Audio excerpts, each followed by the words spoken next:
day, Mr. Schaefer. What do you give the man that has everything? Perhaps a vegan-friendly cake? Wait, is sugar okay? Anyone got a list? Now let's have some fun with John and Jim. All right, San Diego and Southern California, what's going on? Hour one of John and Jim. It is finally here for the first time since the 2024 NLDS. That infamous series in San Diego. The Padres and the Dodgers meet. We've got a good show, Jim. Fabian Ardaya covers the Dodgers for The Athletic, and he wrote an article earlier today with Dennis Lin. He'll join us at 2:30, and then, of course, our Padres insider, Kevin Acee, will swing by and join us at 5 p.m. Padres have gotten here well-positioned, coming off a road trip where they couldn't score, but it didn't matter, and they go 4-3. And now a Dodgers team dealing with pitching injuries. These teams have had near identical years. They're separated by one game in the middle of June. And now we may see them. Think about this, Jim. We may see Padres and Dodgers. This is still possible. We could see them 20 times between now and the end of October. We'll get 13 in the regular season. Could we upwards of 7 in the postseason? Potentially. Maybe, maybe not. But 13 of, I think, the final 98 in the regular season, up to 20 from here through October. Beginning tonight at Petco Park. It doesn't get a lot better than this. That's a lot of games between these two. Potentially. Even 13 is a lot from here on out. Yeah, even 7 in the next 10 games is a lot. And that's what's going to happen here starting tonight down at Petco Park. It's finally here. I'm excited. I still wish that they played earlier in the season. And I do think a weekend series would hit different in San Diego, but still, it's Padres Dodgers. Place is going to be packed tonight. Tensions will be high. Everybody, behave out there at the ballpark, please. I don't want to see any, even though it's inevitable, stupid fights on TikTok or Twitter or whatever from fans. But these two teams, it's not like the Dodgers are having a historic season. They're not. They're neck and neck. They are neck and neck, and the Padres have a chance, if they take 2 or 3 here, to be tied with the Dodgers for first place, and then because of the head-to-head, they would be in first place in the division. And I do think it's something, you talked about this a little bit last night on the wrap-up show. I agree. I think we're finally at the point in the season where you do have to look at how the two teams stack up. This is not a series to make amends for last October. You can't do that in one June series. But this is a series to prove that you're going to be in this for the long haul, hopefully in 2025. If you can take, but this is an LA team that comes in playing average baseball recently. 7-6 in their last 13 games. Pitching injuries everywhere. Tony Gonsolin, the last to be dealing with something. They've got so many pitchers on the IL. They've got TBAs listed in this 3-game series. This is just, to me, a series that says, hey, we're here to stay. We were good against you last year in the regular season. We're going to try to prove that we're going to be good against you again in 2025. You can't do anything right now to take away the disappointment of 2024. Dodgers ultimately win the World Series. You lose in ridiculous fashion with 24 consecutive scoreless innings. But I do think it's a series to say, hey, we belong. We can play in the same field as you. We're going to be in this thing for the long haul. Let's go prove it on field over the next couple of days with Nick Pivetta and Dylan Cease, and hopefully an offense that wakes up. I know it's going to be June gloom down at Petco tonight. I promise you that. But this offense has to wake up. It's a battle between just like two different type of teams. One team, their offense, it's elite. The Dodgers offense is crazy. You're going to see their lineup tonight, and it's going to be just landmined everywhere. Yep. And you start with Ohtani, Betts, Freeman, Hernandez, Muncy, Smith. Like, they have one of the best lineups in baseball, maybe the best lineup in baseball. And then the Padres pitching staff, their bullpen's been fantastic of late, fantastic all year. And, Nick Pivetta, other than a couple starts, I feel like his start in San Francisco, his final line didn't really show how well he pitched in that game, because the bullpen did come in and they gave up, I think it was 3 earned runs that went on to Pivetta's, outing. Yeah, maybe something like that. But anyway, Padres pitching has been fantastic all year. Dodgers hitting has been fantastic all year. So, I if it's a low scoring game tonight, I like the Padres' chances. But if the Dodgers go out there and say, you know what, we're going to put a 6 spot on the board, there might be a problem with the way this Padres offense has been playing right now. Does any part of you today harken back to 2024 and the postseason and the bad blood and the Profar catch at the wall and the sinister sling, and Dave Roberts using that as motivation for his team. Is that now all over and done with because the Dodgers ended up getting the last laugh and winning the World Series? Like, is this the continuation of a soap opera between the Padres and Dodgers? A lot of the names and faces are the same. Some aren't, like Jerks and Profar. Or is this entirely new to you? New year, it starts over again here tonight. No. It's a little of both. A little of both, but those things are still there. Right. That's what I think. They're not going anywhere. Like it's a lot of the same faces, a lot of the same big faces. Dave Roberts is still the manager of the Dodgers. Manny Machado is still the Padres' third baseman. That was one of the biggest storylines in that series last year. Huge. And they're both here for the long haul, right? Tatis, Merrill, Ohtani, Betts, Freeman, like most of the big names are still here. Yeah, Profar's not. He was a big part of the rivalry last year, but the big names are still here. The 24 straight scoreless innings to end the Padres season because of the Dodgers, it's still there. It's a talking point. I think we're gonna, once the game gets underway tonight, it's gonna bring back those feelings of what happened last postseason, and there's still nothing but hatred for the Dodgers. Like nothing's changed there. So yeah, I think that it's just a continuation. Obviously the stakes aren't as even close to as high not yet as they were, last October, but still those feelings that you have, if you're a Padres fan towards the Dodgers and how much you hate them, those aren't going anywhere. The twist of the knife for me remains what the Dodgers said after the series and even in the offseason, like Mookie Betts and Fabian Ardaya wrote this today in The Athletic. Mookie Betts in November described the 2024 Padres as, quote unquote, way more talented than we were. They were the best team in baseball. That was Mookie Betts in November of 2024. He's not the only Dodger to go down that path of messaging at the end of 2024. Remember, it was the Padres that won the regular season series against the Dodgers. It was the Padres that led that series 2-1 before Dylan Cease went out there on short rest at Petco Park in Game 4 and pitched so poorly.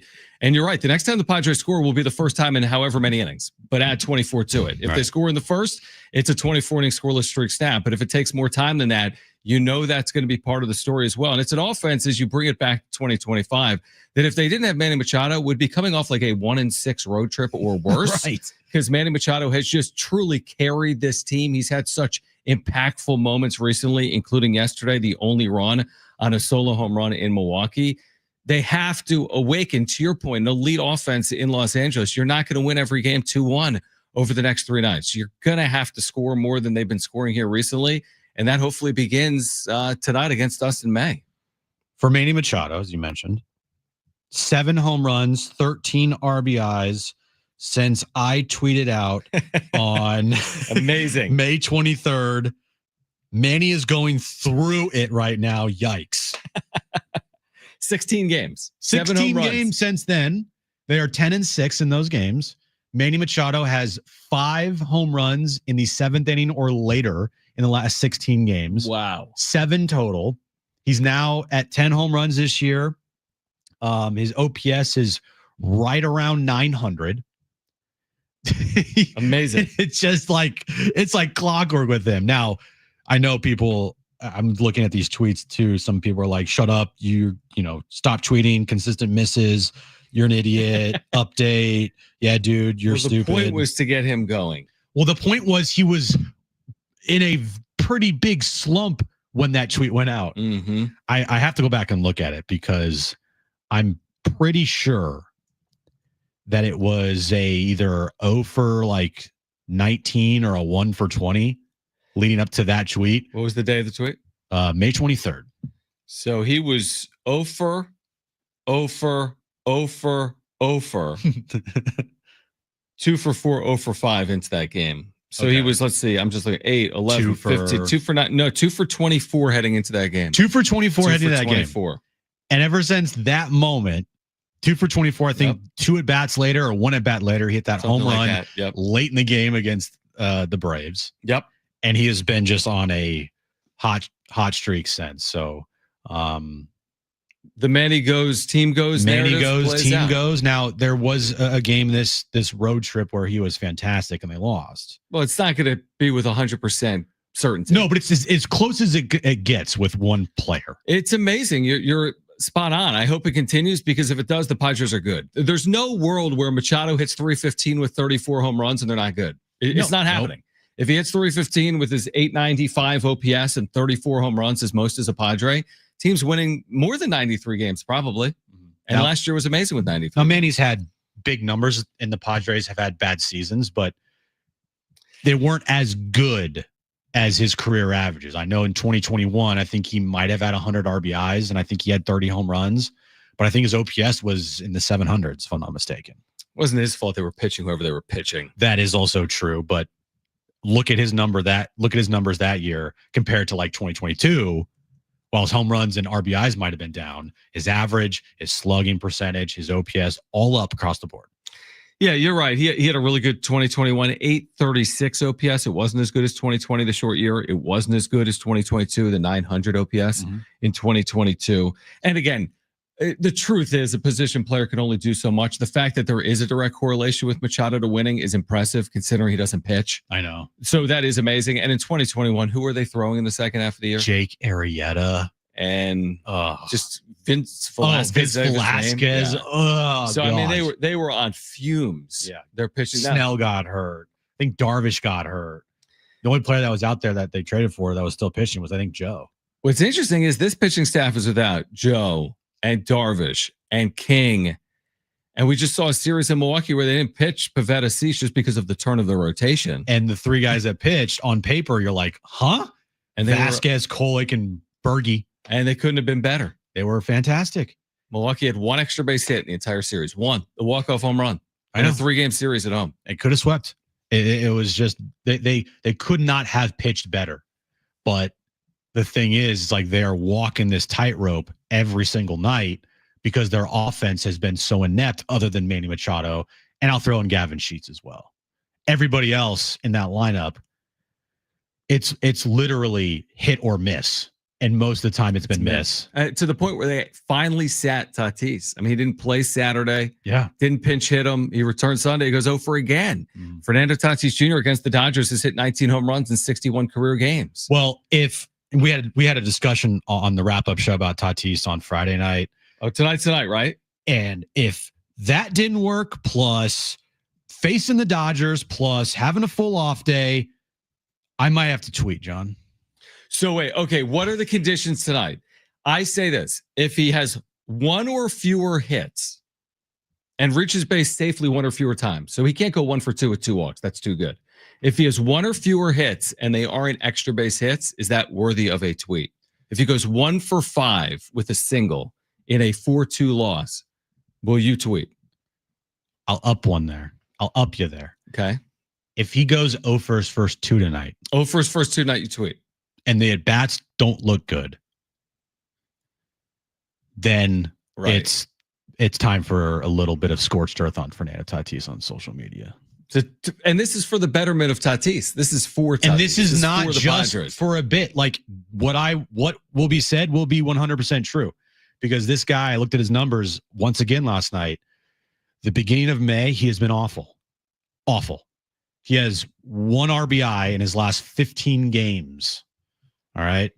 It's not good enough, not even close to good enough. And historically against the Dodgers, he's incredible.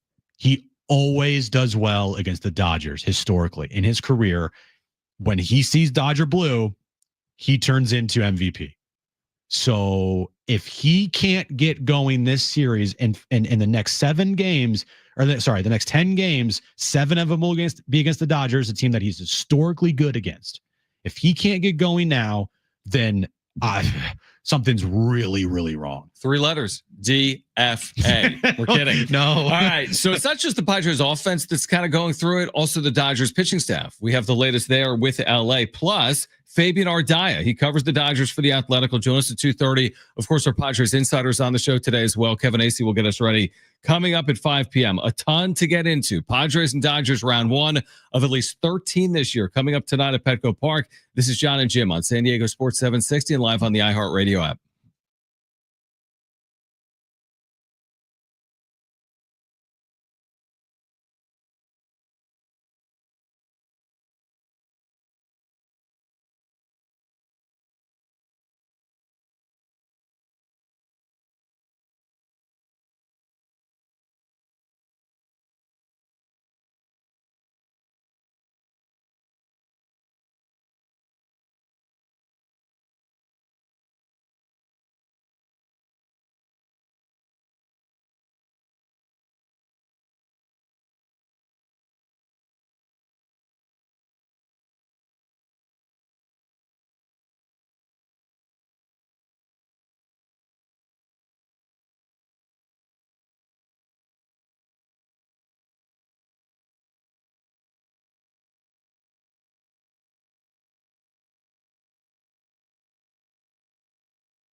All right, John and Jim, San Diego Sports 760. Fabian Ardaya coming up at 2:30, covers the Dodgers for The Athletic. By the way, the iHeartRadio Music Festival, it's back. You can win your way in before you can buy tickets. Live performances by Ed Sheeran, John Fogerty, Mariah Carey, and more. September 19th and 20th, T-Mobile in Vegas, 2 nights, 1 stage. Listen to win tickets before you can buy them. 9 a.m., 1 p.m., 5 p.m., including airfare and hotel in Vegas, plus $1,000. And our exclusive Capital One cardholder presale starts Wednesday at 10 a.m. The Dodgers. Did you see these quotes from Dave Roberts on Sunday to the Orange County Register? What did they say? Outside of it being a division opponent and us trying to find a way to win a game, it really doesn't have any extra impact. I think right now we're not playing our best baseball, but I think that environment is going to bring out the best in us. It's a fun place to play a ball game, but as far as the stakes are right now, I don't think it has a whole lot. Which again, I downplayed the stakes, or I don't want to pretend like if you win tonight, everything's fine. No, and it makes up for what happened in 2024. The stakes, of course, are not the same as the postseason last year. It's still of importance because these teams are good, both expect to be in the playoffs, and they're both near each other in the NL West. Because taking a step back, say worst case scenario happens, they get swept by the Dodgers here. Their season's not over. No, it's not over. Of course not. Like far from it. Now, if this was the final series of the year and the Padres and Dodgers were separated by a game, then yeah, that would suck because you lost out on the division. Mm-hmm. But in June, early June, where you face the Dodgers 7 times the next 10 games, if you do not play well against the Dodgers, it is not the end of the world. It will suck, and we will talk about it, and I will be pissed, and I know you will be pissed, and Padres fans will be pissed, but it won't be the end of the world. I'm trying to get that out now, just in case. Like, no, I'm just getting that out now because I know in the moment we're going to feel a lot different. Me especially. I will feel a lot different if tonight they lose 9-1 and Nick Pivetta doesn't look good. And then tomorrow, Dylan Cease goes out there and throws up another bad outing and they lose again. Dodgers. Yeah, against the Dodgers. Then I will be upset. But then I'll have to maybe have this played back for me, like the pre-Dodger series, Jim, saying to all of you out there listening on your radios, iHeartRadio app, or watching us on YouTube, it's not the end of the world. Now, that's not the mentality I want to have going into this series, like saying like, it's okay if you lose.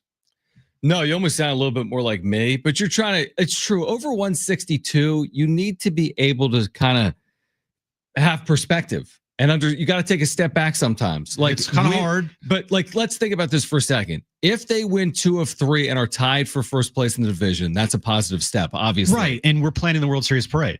And if they lose 2 out of 3, the difference there is 1 game. And we're selling the team. Exactly. So that's probably too much of a reaction for June. Now, I'll be the one to say, to be fair, what happens this week? I mean, the Dodger pitching injuries, the Dodgers. Tony Gonsolin just went on the IL. Shohei Ohtani hasn't pitched all year, obviously. Tyler Glasnow, Blake Snell, Roki Sasaki. Yeah, Roki Sasaki on the IL. They're young pitchers. Sheehan, Ryan River, Kyle Hurt, Gavin Stone. I'm looking at the list here on the IL. They've placed 20 players on the IL this year. And 19 of them are pitchers. Right. And it's honestly a huge number. Right. They've placed 20 on the IL. So this isn't their finished roster either. And it's not the Padres, by the way. I'm not saying this is who the Padres are. They don't have Darvish, and they don't have King, and they don't have Musgrove, and they won't for the year. But I'm just saying that, again, both teams aren't at their peak performance, arguably, right here in June. Both teams will look different as the season prolongs. They both have a deadline to improve themselves in the next 5, 6, 7 weeks. So we'll overreact. We will overreact, but this isn't the high stakes series that we last saw these two teams play, obviously in October of 2024. Yeah, while we will overreact, we know that the Padres themselves, those players and coaches, and especially Mike Schilt, there will be no overreaction either way. Right. To, sweeping the Dodgers or getting swept by the Dodgers. But I think it would just be nice to see, more than anything, this offense and certain guys in the lineup start producing, because that's, to me, more concerning right now than a 3-game series against the Dodgers is Fernando Tatis, Luis Arraez, Jackson Merrill, Xander Bogaerts. All 4 of those dudes are struggling in their own ways, some more than others. And those guys getting going is just so important to this team. Like, I don't want to play this game, but I'll do it. Say you lose 2 or 3 to the Dodgers, but those 4 guys I mentioned all have really good series. Now, how they would lose 2 or 3 to the Dodgers? I was about to say that to you. How would they lose 2 or 3 to the Dodgers and all 4 of those guys have good series? I don't know how that would happen. That means the pitching staff would just have to implode in on itself after being really good the last couple of weeks here. But It's like lose a battle, win a war. Tatis goes off this series and has like 3 home runs and hits like 500 in the series. Yeah, you lose 2 or 3, but this got Tatis going for the remainder of the month, and kind of ride the ship here with Tatis' struggles. I'll probably take it. Well, here's the crazy thing. Okay, 3-9-8 games, you lose 2 of them. Hear me out. Hypothetically, 3-9-8 games, you lose 2. Those games would be fun. Actually, not really, but they'd be a lot of craziness. 3-2-0 games, you win 2 of them. I think you take the wins. You have to take the wins. 100% take the wins. Actually, not. I think no, but 100%. I will say in the long term, in the long run, getting Tatis going, getting Merrill going, could be worth more than 1 win here. Could, but you never not want to take a win. You want to bank the win, especially over the Dodgers. Can they just win? It's a no-brainer. Can they just win 2 out of 3-9-8? Even if they win all 3 games here, 1-0, you take it. Offense still would be a problem, but your pitching with them would be incredible this series. But I would say, is that sustainable? Which I've been saying for weeks on end. Well, we know that it's not going to be, and we know that AJ Preller is going to make moves, and we know that he's going to find a left fielder, and we know he's going to look for more pitching. But the thing is, can they sustain this up until those points? I think they can. All right, Fabian Ardaya covers the Dodgers for The Athletic. He wrote something today in The Athletic about this series with Dennis Lin. He'll join us on the other side. Kevin Acee will join us at 5 p.m. We're getting you ready for the first of 3 between the Padres and the Dodgers. Stay with us. John and Jim, San Diego Sports 760 and live on the iHeartRadio app.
All right, this update is brought to you by Paint Care.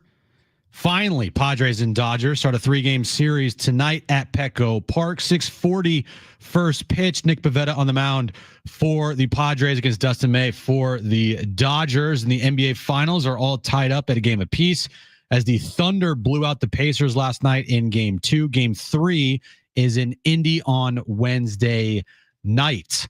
They know that leftover paint in your garage is clutter. Make room for your collections of trading cards, John, and comics. Take the leftover paint to a Paint Care drop-off site. Make more room in your garage and help the planet. Learn more at paintcare.com.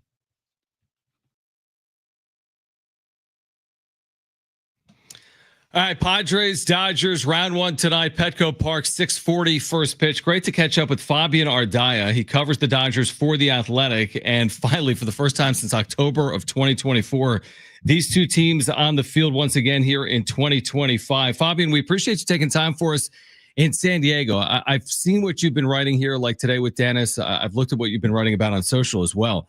How would you say the Dodgers have overcome the pitching injuries they've dealt with? Again, they're not on some historic pace, but they're still a game up in the division. They're still pacing for maybe 95 to 100 wins. How have they managed to do it? And I guess the answer probably is their historic offense, right?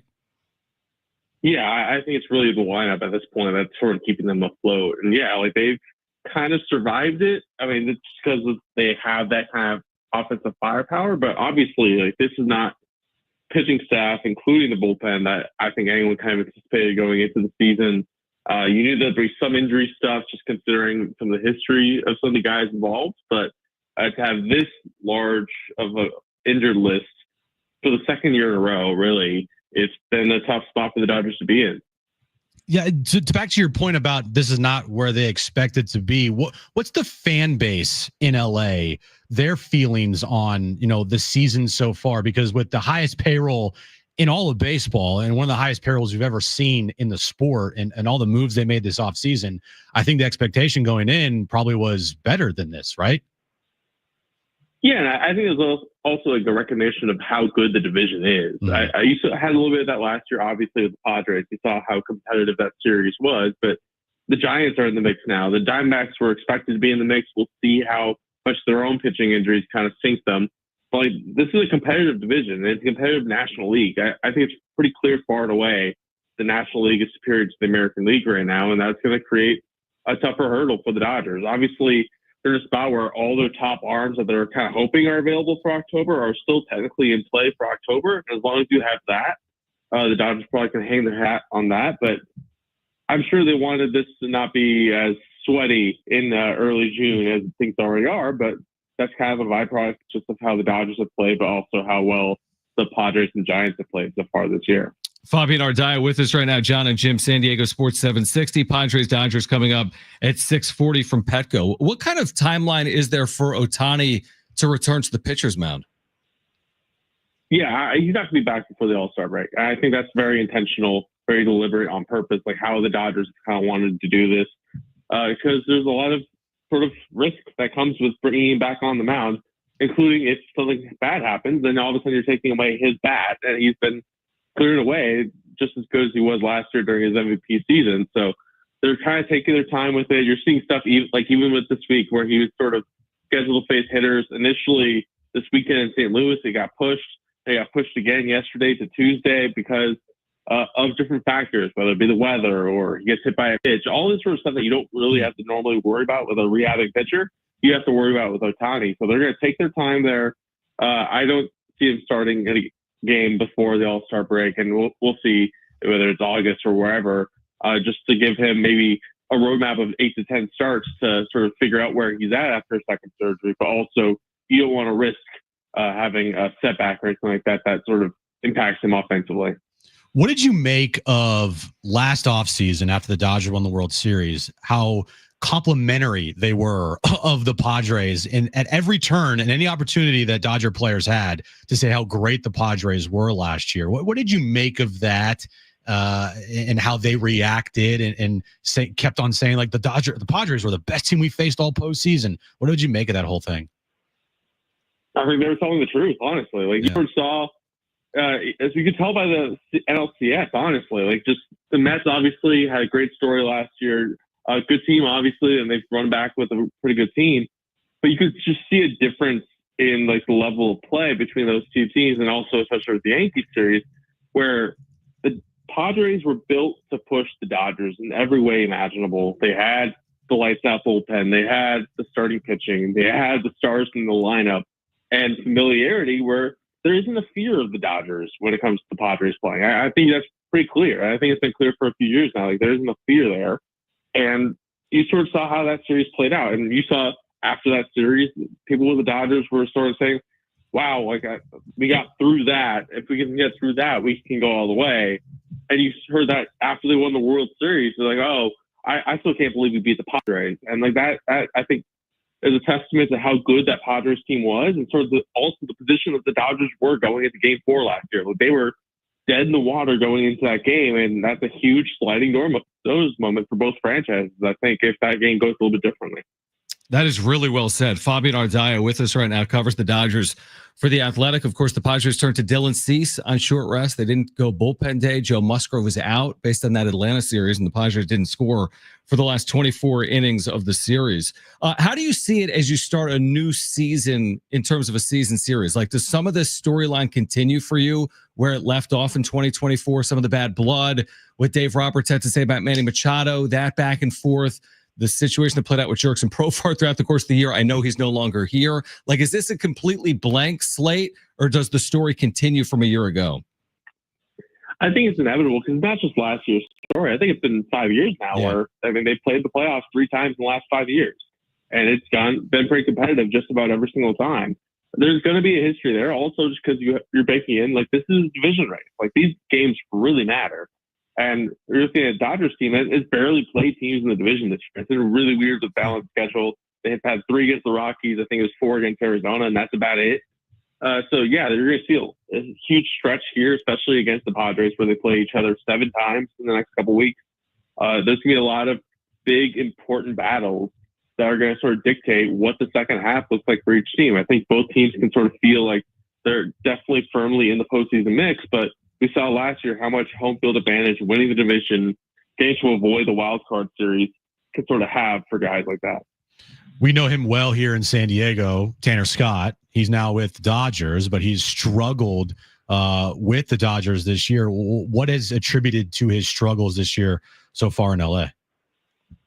Yeah, I think it's hard, like kind of counterintuitive. Like, he's throwing too many strikes, it seems like. He has been too much in the zone with his stuff, and it's getting hit. And it's supposed to, like, maybe being like sort of the guy he was with the Padres, where he was kind of living on the edges of the zone with elite stuff, guys with swing and miss.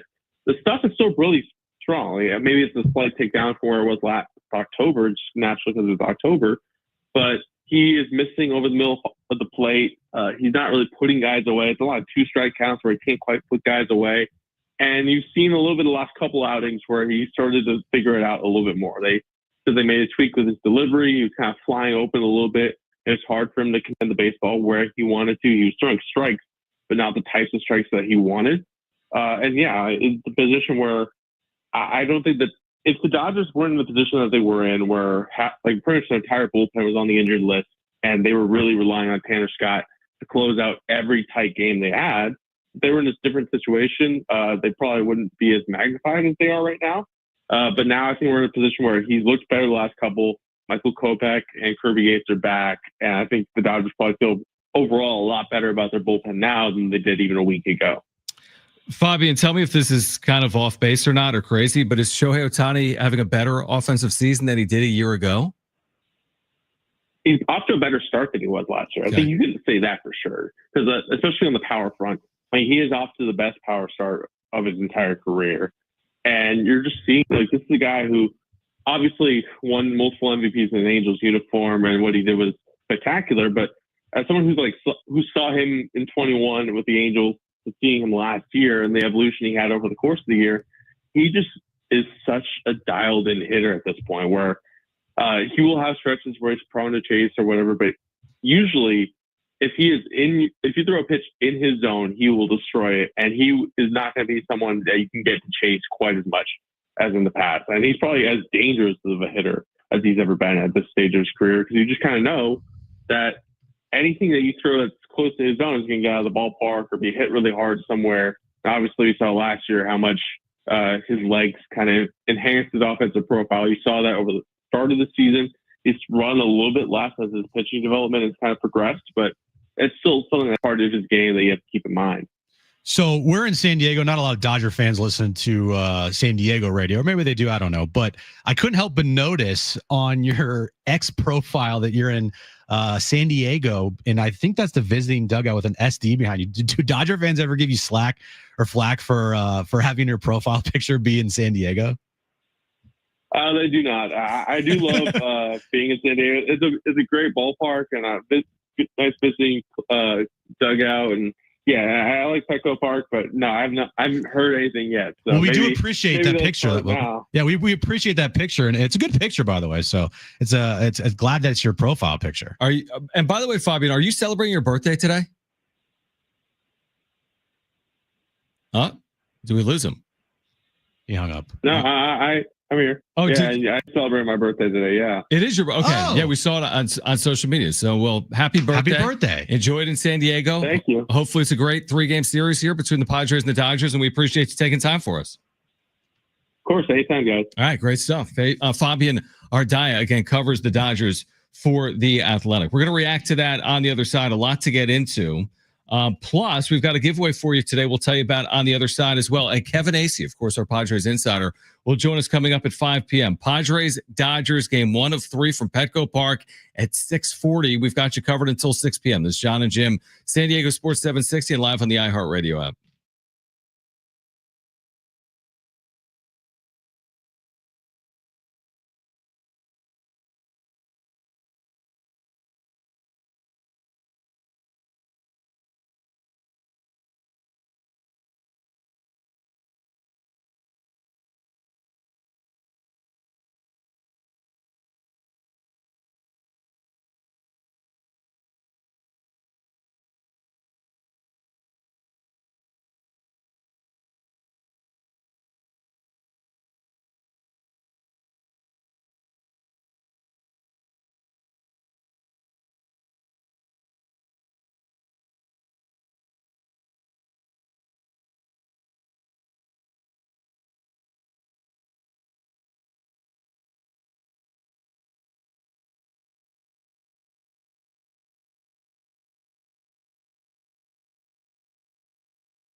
All right, Kevin AC will join us at 5 p.m.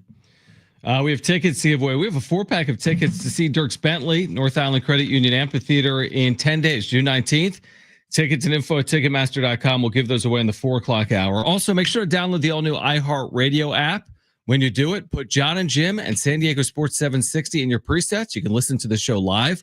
Weekdays from 2 to 6 p.m. You can listen back if you put John and Jim in your presets to any hour or interview. So we just had Fabian Ardaya on the show talking about the state of the Dodgers.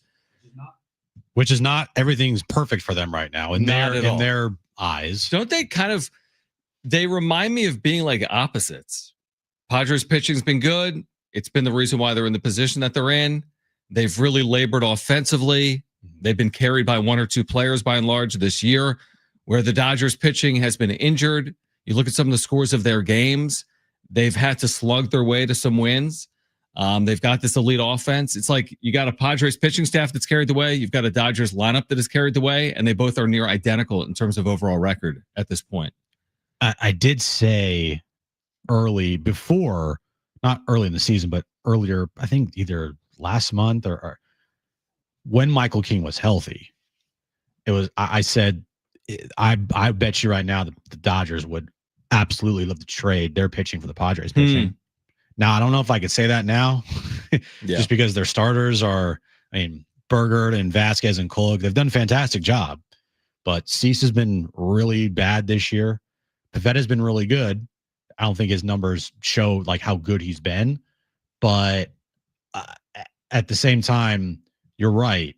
The pitching for the Padres is really good. The Dodgers offense is really good, and we'll see tonight and this series in the next 7 out of the next 10 games, just how well the Padres pitching is, because they're going up against an elite offense. The Padres are going to be ready for this. Of course. I assume the Dodgers are as well. I feel like they probably get the best out of each other is the way that I kind of look at this. I really hope this is what Fernando Tatis Jr. needs. We touched on this briefly earlier. He's hit 19 career home runs against the Dodgers. They have a plaque at Dodger Stadium for him for that 1 home run he hit. I know, which is incredible. Yeah. But 19 home runs in 61 games, you do the math on that. It's like a 45 to 50 home run season if you played 162 games against the Dodgers. But this has not been the player we saw even a month ago, Jim.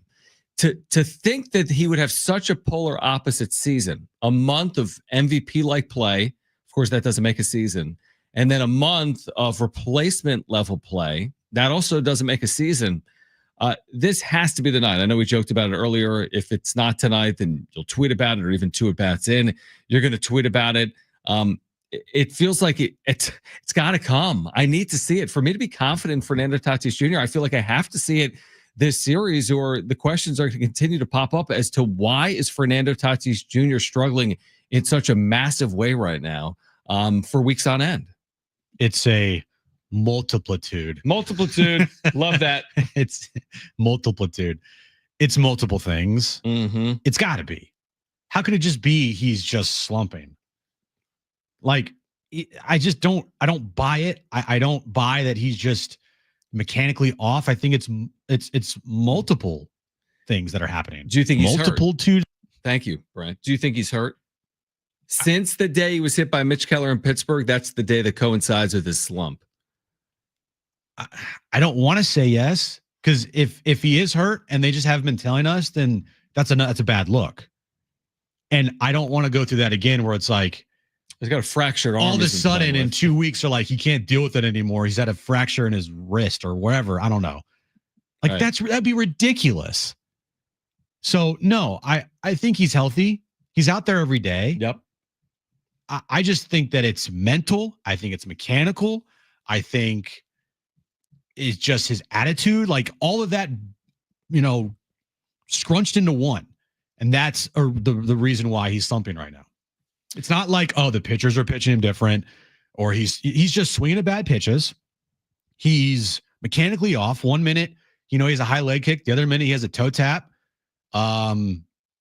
He's grounding. His ground ball rate is like Eric really Hosmer level right now. He's not driving the ball.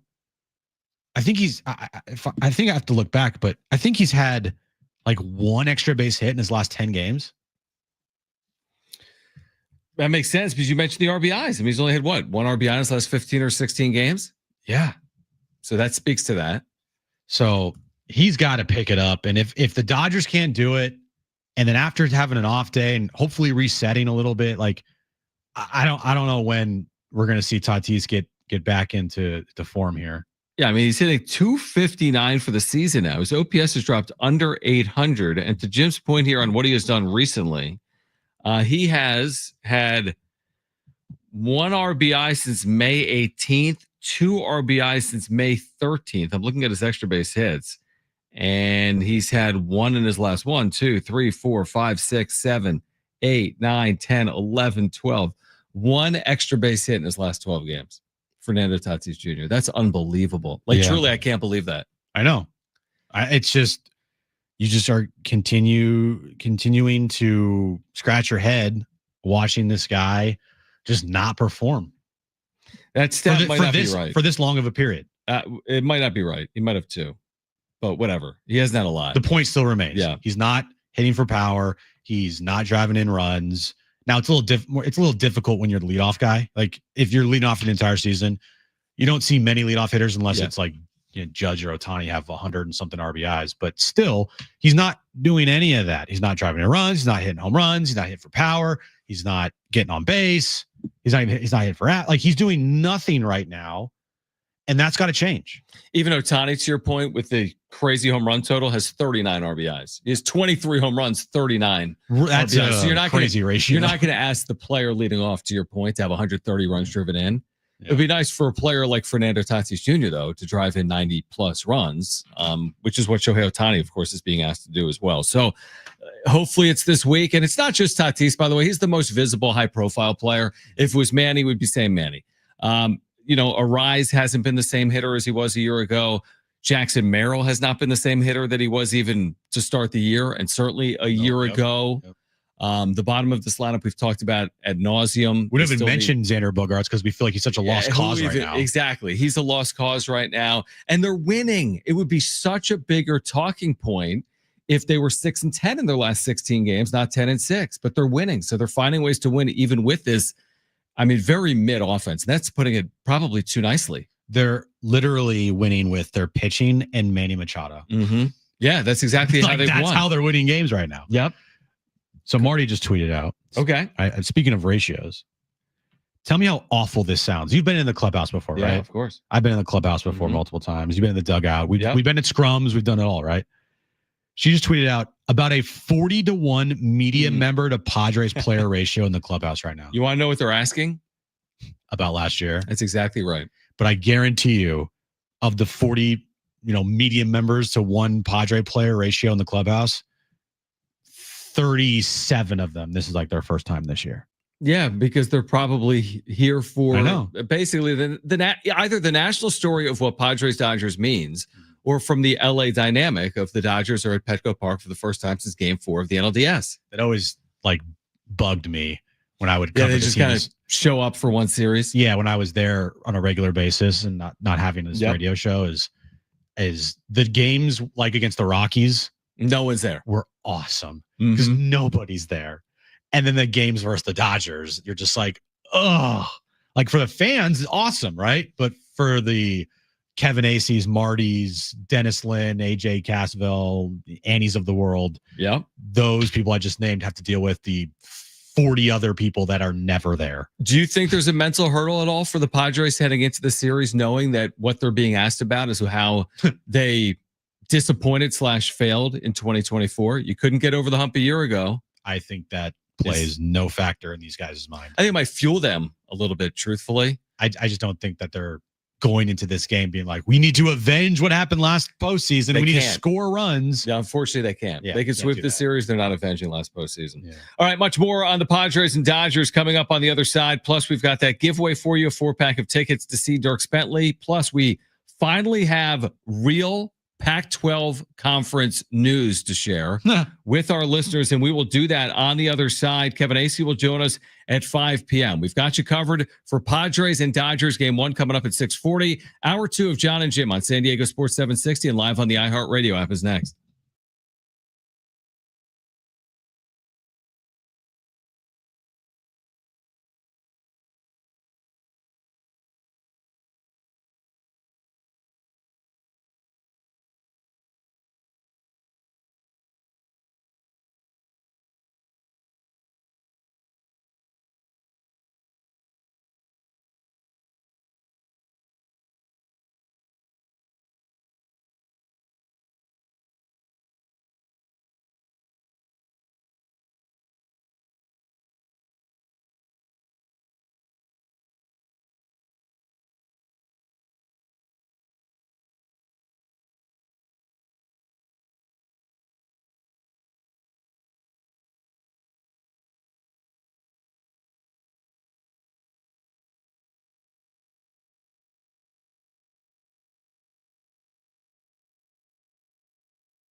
All right, this update's brought to you by Paint Care. Padres Dodgers 6:40 first pitch tonight at Petco Park. Nick Pivetta on the mound for the Padres against Dustin May for the Dodgers. Game 2 of the NBA Finals last night went to the Thunder as they blew out the Pacers. Game 3 is on Wednesday night with that series tied up at 1 game apiece. They know that leftover paint in your garage is clutter. Make room for your collections of trading cards and comics. Take the leftover paint to a Paint Care drop-off site. Make more room in your garage and help the planet. Learn more at paintcare.com.org. It's us versus them at Petco starting tonight. And we'll give you a full look ahead with everything you need. Plus, the Padres decided to give John a present. High drive, deep left field for Manny Machado. It's back. It is gone. Manny Machado. Happy birthday, Mr. Schaefer. What do you give the man that has everything? Perhaps a vegan-friendly cake. Wait, is sugar okay? Anyone got a list? Now let's have some fun with John and Jim. All right, San Diego and Southern California, what's going on? Hour 2, John and Jim getting you ready for Padres and Dodgers coming up tonight at 6:40.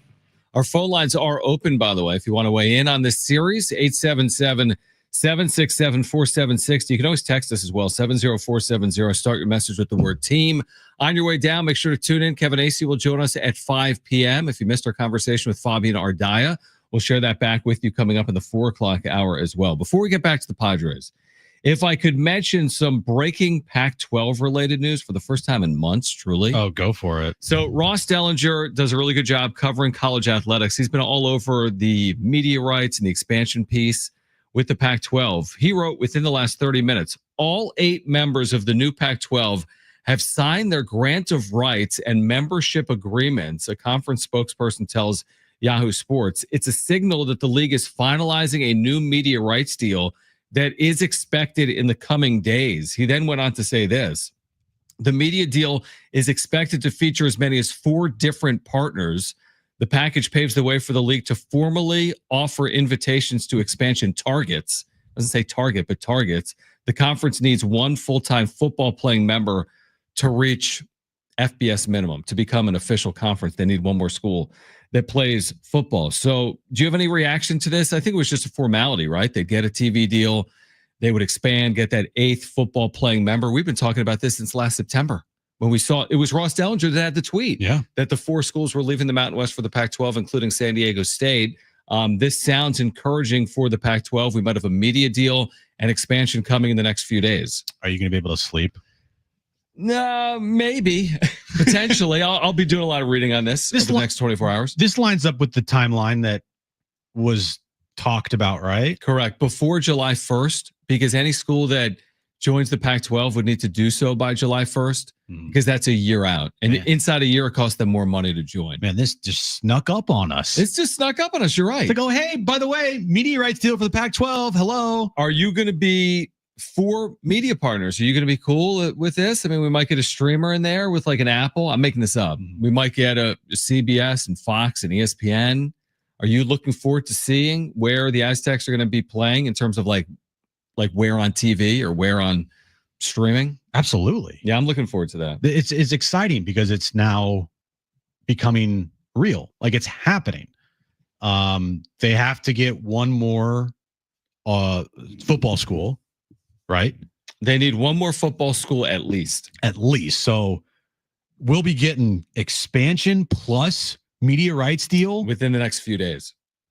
This is like how are you not more excited? Like no, I am excited, but we've talked about this ad nauseum for years that I don't want to, I can't really react to news that is going to come. Like we've always known. All we do is react to news that's not on the way. I'm optimistic about it. I'm excited about it. And I'm waiting to see what we're going to learn here this week. Who are the TV partners that the Pac-12 is going to be working with? Who are the expansion schools that we're going to be talking about? We spent weeks on that, if not months on that. Memphis, Tulane, Texas State, UNLV, South Florida. I don't even know. We've talked about them all. UConn. We've talked about them all. One thing that I'm pretty certain is in any hater of the Aztecs or this new version of the Pac-12, whatever they do, whatever they announce, whatever school they bring in. Not good enough. Not good enough.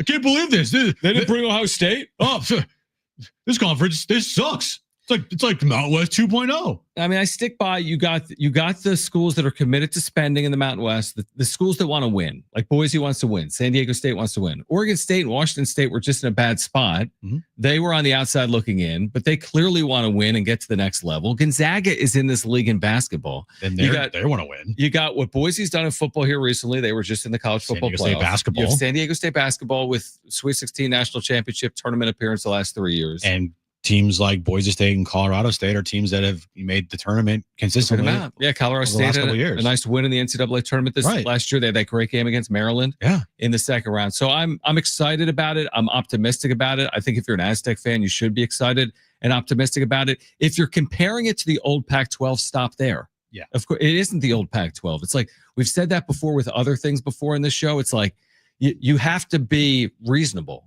Like if you're going to compare – like it's like comparing last October to this June series. They're not the same. It doesn't mean this June series doesn't matter. It's just last October's series mattered more than this June series.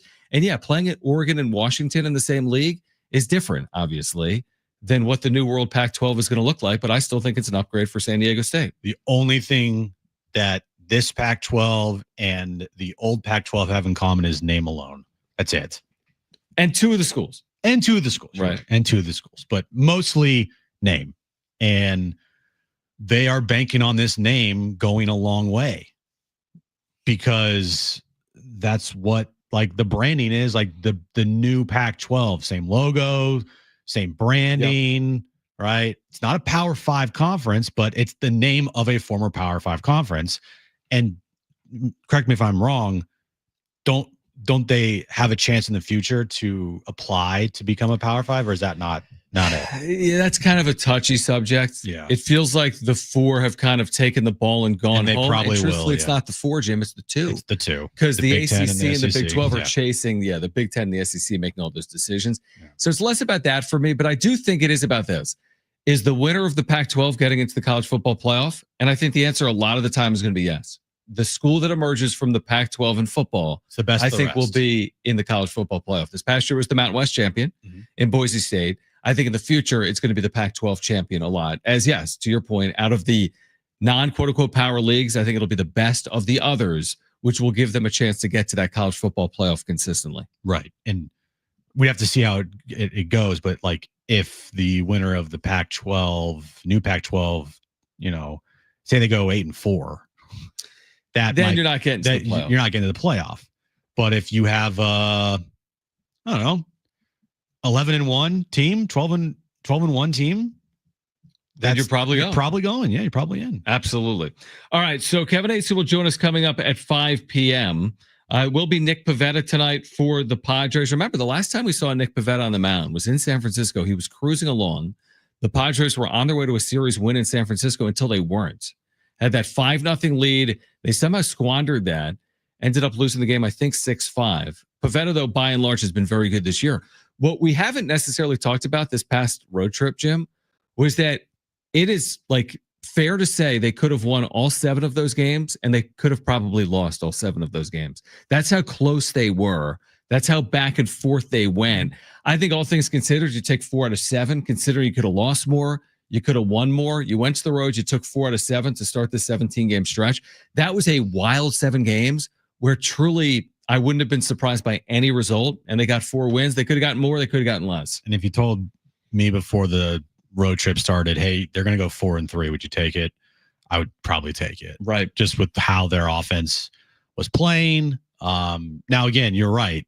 They had leads in all 3 of their losses, and they could have won. Or no, did they lead it all on Saturday? I don't think they did. I think they were trailing. They tied 1-0, or were they trailing 1-0? They were trailing. And so then it was 1-0, 1-1, then down 3-1.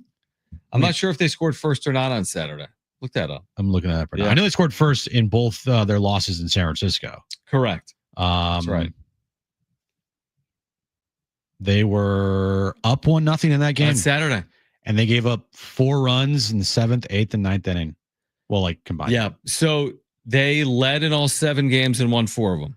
Led in all 7, won 4 of them. Now the leads were not big leads. They were all either. Now the one game was a big lead, the 5-0 lead over the Giants. That should have turned into a win. So you should have had a 5-2 road trip. Yep.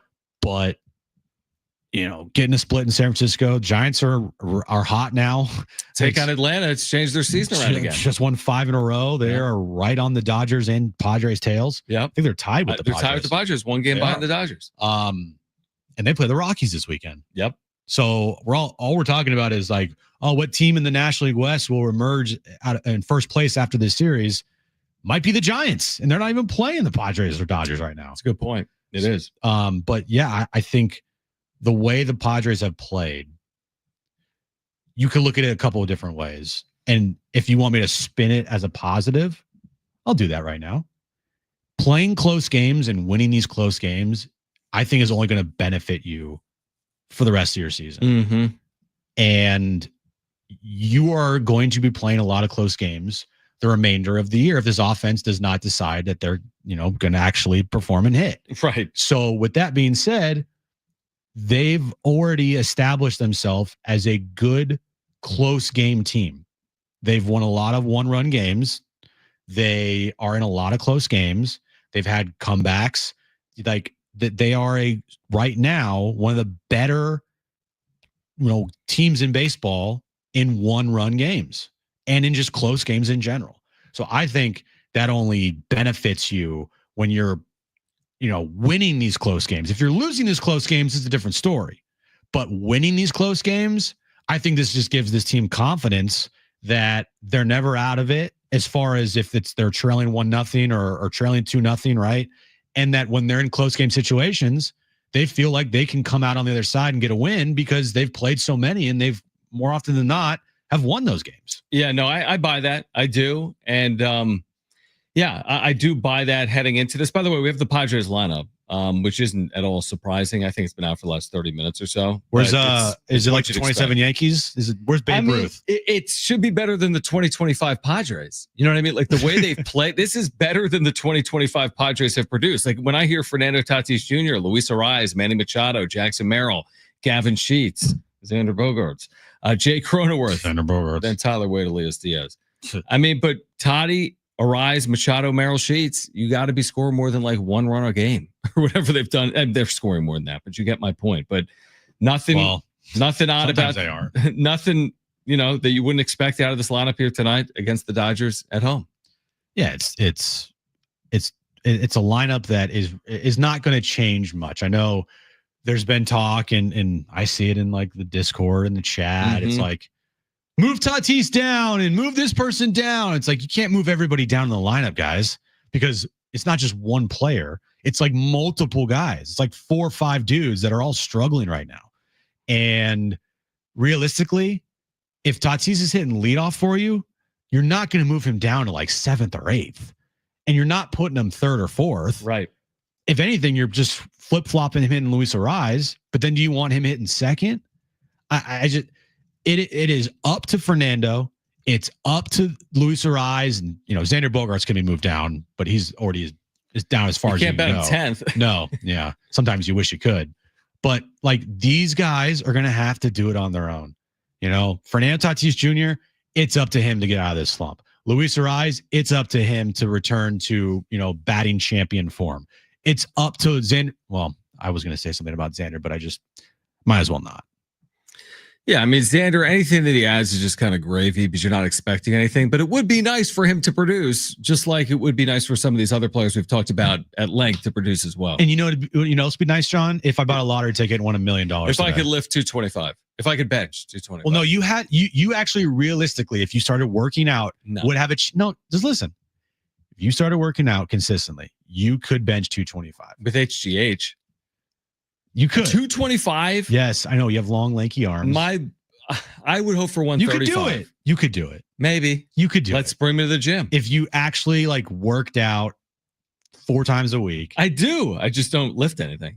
What you do is not working out. You go to Orange Theory and you talk to people about the Aztecs. Correct. So that's not working out. Correct. And I don't bench anything. You could bench 225 in your life if you tried. Xander, he can't hit 20 plus home runs if his life depended on it right now with the Padres. We'll see if he gets into double digits this year. He's Yeah, at 3. that's another question. He's at 3 so far this year. All right, we'll switch gears momentarily on the other side to what has been the most memorable part of this year's NBA Finals. Ooh. What will this Finals be remembered for? Plus, Kevin Acee will join us coming up at 5 p.m. If you miss Fabian Ardaya, he covers the Dodgers for The Athletic. You'll hear our conversation in the 4 o'clock hour. Getting you ready for Padres and Dodgers tonight at Petco. This is John and Jim, San Diego Sports 760 and live on the iHeartRadio app.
All right, we're going to hear from Mike Schilt coming up at some point between now and 6 p.m. We'll speak with the media within the hour. We do get this update from Annie Halpern, Jim, friend of the show at the UT. She writes that Yu Darvish will be doing an up-down bullpen. What that means is he'll throw 15 pitches, take a break, and throw another quote-unquote inning. So 2 15-pitch bullpen segments for Yu Darvish. I actually do think that's somewhat encouraging. That's a full bullpen, 15 pitches, wait, as you would do between innings for pitchers, throw another 15-ish pitches. For you, Darvish, this is now what? Monday, June 9th. I mean, this is the longest story in like pitching history for someone that's not out with Tommy John, right? We're 3 months into the saga that's not going to end in the next 7 days. Name me or show me a weirder, like pitching injury. Yeah, than what you Darvish is going through right now. At least like a rehab where he's like shut down, but he plays catch, and he doesn't play catch, and he throws some side, pitches, and then he throws pitches, and he throws in the bullpen, but not a bullpen. He has a rehab start, then he doesn't, and he stops pitching. Now he's doing an up-down bullpen. Like this is a weird rehab. What happens after the up-down bullpen? I have no idea. Is there just like then a full bullpen? Is it an bullpen? up bullpen? Is it a down where you don't pitch? You just sit? All right, so tomorrow we're having a down bullpen. So, okay, let's say this bullpen is successful. Mm-hmm. Then you wait 3 days. I would assume throw another bullpen. So now it's June 12th, and then maybe 5 days later you throw a rehab, and it's June 17th, and then maybe 5 or 6 or 7 days later you're in the big leagues. I mean, maybe he's back this month. Maybe he's not.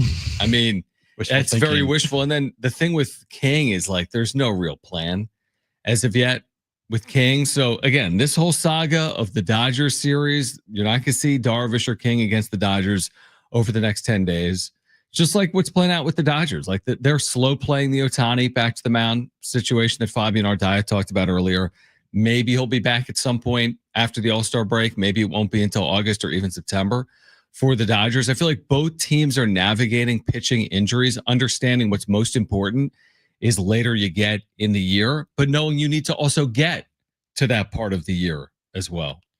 I have no idea when we're going to see Michael King, but as long as, like you said, you get him healthy for the right time of the year, it's more important than getting him back as soon as possible right now. Yep. When we're in June, he needs to be pitching in August, September, and October. Mostly September and October, if they get to October, which they have a good chance. Yeah, definitely. But have you looked at the National League lately? It's good. It's very good. Yeah, teams like the Cardinals and the Giants that we didn't expect to be good this year are right in it. Now, I do think some teams will fall off, but Arizona, I know they're dealing with injuries. They're still going to be a pesky team to deal with. But right now, I think I counted 9 teams in the National League that are all going to compete and contend. 6 of them will make it. Maybe 8. Count it. Do you have it right now? Yeah, I do. I mean, by the way, Fangraphs gives the Padres, who are 10 games over 500, 52% chance of making the playoffs. Right. It's just because of the division. That speaks to your point. Yeah. No, besides wild card odds in there, but it speaks to your point that like the Cardinals are good. Cubs are really good. Brewers have been good. Mets, Phillies. I mean, Braves give me a break. Braves have 26% chance of making the postseason. Doesn't that seem high to you? Yeah, stop. It's 10 games over 500. I saw this tweet the other day from Danny Vietti. I think it was Danny Vietti. And he made such a good comparison. He said that the 2025 Braves are the 2023 Padres. That they have so much talent on their team and just for whatever reason are finding new ways to lose games. But they're not the 2019 Nationals. Because remember, the Nationals were 12 under. Right. Not this late. And we've seen teams be under 500 at later parts of the year than right now. Yep. And make the World Series and even win the World Series. Yep. So should they be fully written off yet? Probably not fully. I mean, they're 3 in, I think, 12 since Acuna's return. That's amazing. Yeah. Because his first swing was the home run against the Padres. Yep. In that Friday game that the Padres won because of Manny Machado. Yeah. When you went away. I know. You flipped the script for the Braves. I did. You cursed the Braves and turned the Padres back in the right direction. Mostly Manny Machado in the right direction. But the Padres, they had lost 6 straight. I know they did. And they're 10-6. That night I left. Boom. Padres are since then 10-6. And go back to why. What's the moral of the story? I want to. Let's pay your way. What do you need? $3,000? It's not a lot if we put it all together. All right. Realistically. What do you need? Fine. What do you need for 10 days? All right. 10 days. Yeah. 10 days in October. All right. Beginning with game 1 of the World Series. Let me just think about this real quick. I'm not good at math. Like 300 a night. No. Okay. So 300 a night. Food. I'm thinking about like resorts. So like 15. So for resorts, if I'm staying at one resort, probably 4,500. You need 4,500 plus food. It's another like couple grand. What about airfare? Airfare, it's going to be at least $1,000, maybe more. So you need 7K. I need about 7K for the Padres to win the World Series. Yeah, I could get you 7K if the Padres won the World Series. You give me 7K right now to go back to Hawaii for October. You'll guarantee a World Series trophy. Yeah, done. Okay. We'll see you in a while. Aaron will love that. All right, we'll get to the NBA Finals on the other side. The most memorable part of the finals so far has been what? We'll explain on the other side. Plus, is that good? The best and worst of the sports weekend coming up later this hour. Kevin Acey will join us at 5. We have a 4-pack of tickets to see Dierks Bentley at the North Island Credit Union Amphitheater June 19th that we'll give away in the 4 o'clock hour. Don't go anywhere. This is John and Jim, San Diego Sports 760 and live on the iHeartRadio app.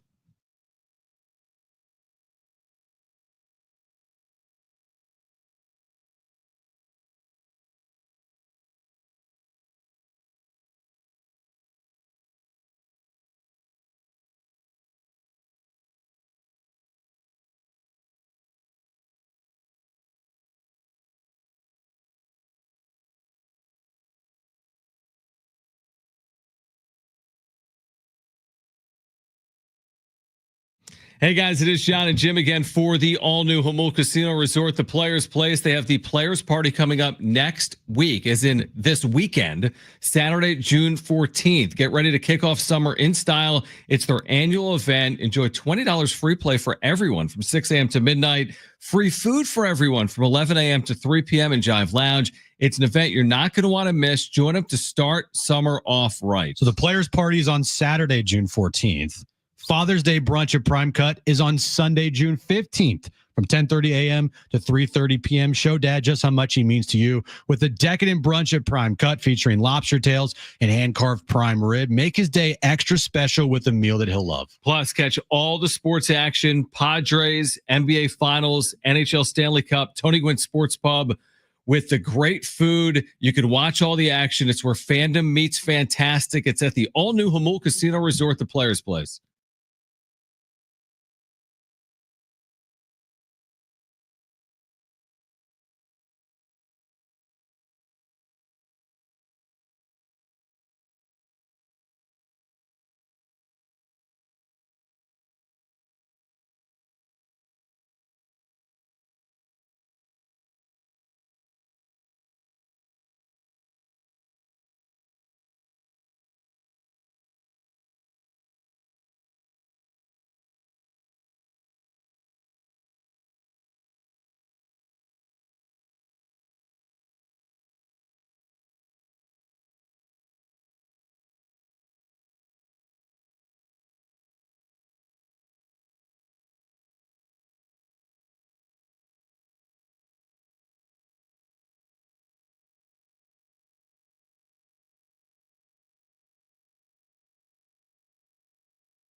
All right, this update's brought to you by Indeed.com. Padres and Dodgers meet for the first time starting tonight at Petco Park.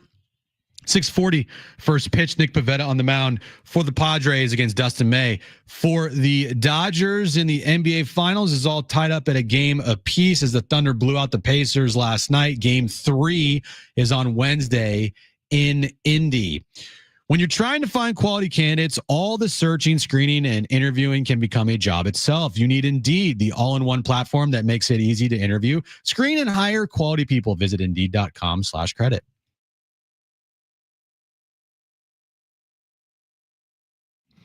All right, John and Jim, San Diego Sports 760. Fabian Ardaya. If you missed him, you'll hear that conversation at 4:30. He covers the Dodgers for The Athletic. Kevin Acey is our Padres insider. He will join us coming up at 5 p.m. We have to talk about this. So during the break, John goes, because we did behind the curtain. So we had to do a live read for Hamul Casino during the break. Correct. And as Brent tells us over the loudspeaker in here, get ready for Hamul. Mm-hmm. You are halfway out of your seat and you go, darn it, I have a package at the front desk. Correct. And what is that package? Sorry, what are those 2 packages, John? Well, they're just small card orders. Nothing. I'm just dabbling. Just people have been reaching out. They've been, getting in contact with us. Now we have had fans send you cards. We've had some people send stuff. Yeah. which is awesome. But you've also purchased a few packs. low level, nothing not expensive. very expensive cards. No, I'm not spending hundreds of dollars. You're not the person to go out and spend hundreds of dollars. I know you. No, I'm not going to take out a second mortgage. No. If something's like $20 and you like it, yeah, you'll buy it and you'll be like, I spent $20. I'm not going to spend $2,000. No. Yet. Now, if you had $2,000 to spend, I mean, does Jones need the college thing? No, the college, you know what I mean? Thing. It's like. Degrees are worthless these days anyways. Yeah, you can homeschool. It's fine. Right? Like D's get high school degrees. Yeah. Get his diploma from high school and then just have him go to community college. It's fine. Do we want to see what we have here real quick? We absolutely want to see I know. Jim also, here's the problem. I've become a gateway for Jim. Yeah. And Jim is a spend risk. Like he's trying to get into the Pokemon game. And he's looking at, I don't even know what he's looking at, but he's looking at expensive things. So far right now, if I put everything that I want in my cart. How much money? Hold on. Stand by. In my cart right now, we have $633 worth of cards. Do it. Check out. Just Aaron doesn't mind. I talked to her. Yeah, totally fine. Just got back from Hawaii, spent a lot of money, and what do I do when we get back? Listen, buy cards. You have to go to the fertility clinic. The least you can do is pick up some cards. Honey, I had to do the deed at a fertility clinic. Let me buy these cards. To make me feel better. Yeah, these make me feel better. Yeah.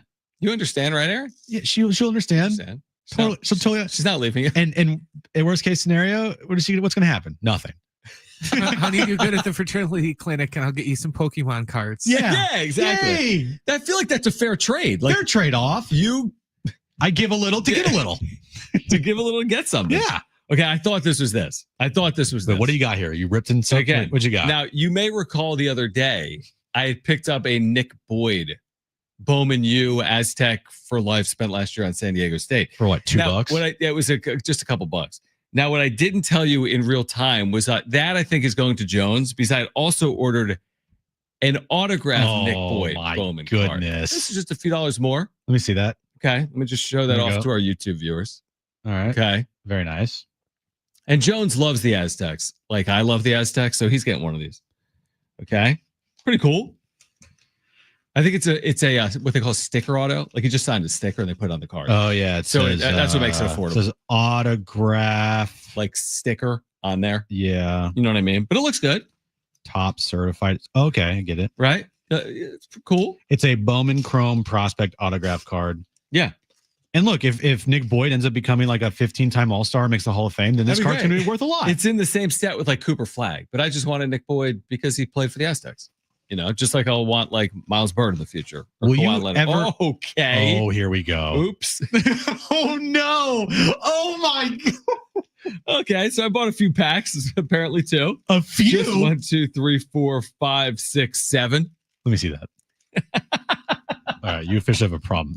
No, they were all on like discount. That's why I ended up with them. You have I'm reading this off here. You have a Illusions 2023 NFL trading card, 6 cards per pack. You got 2 of those. Yeah.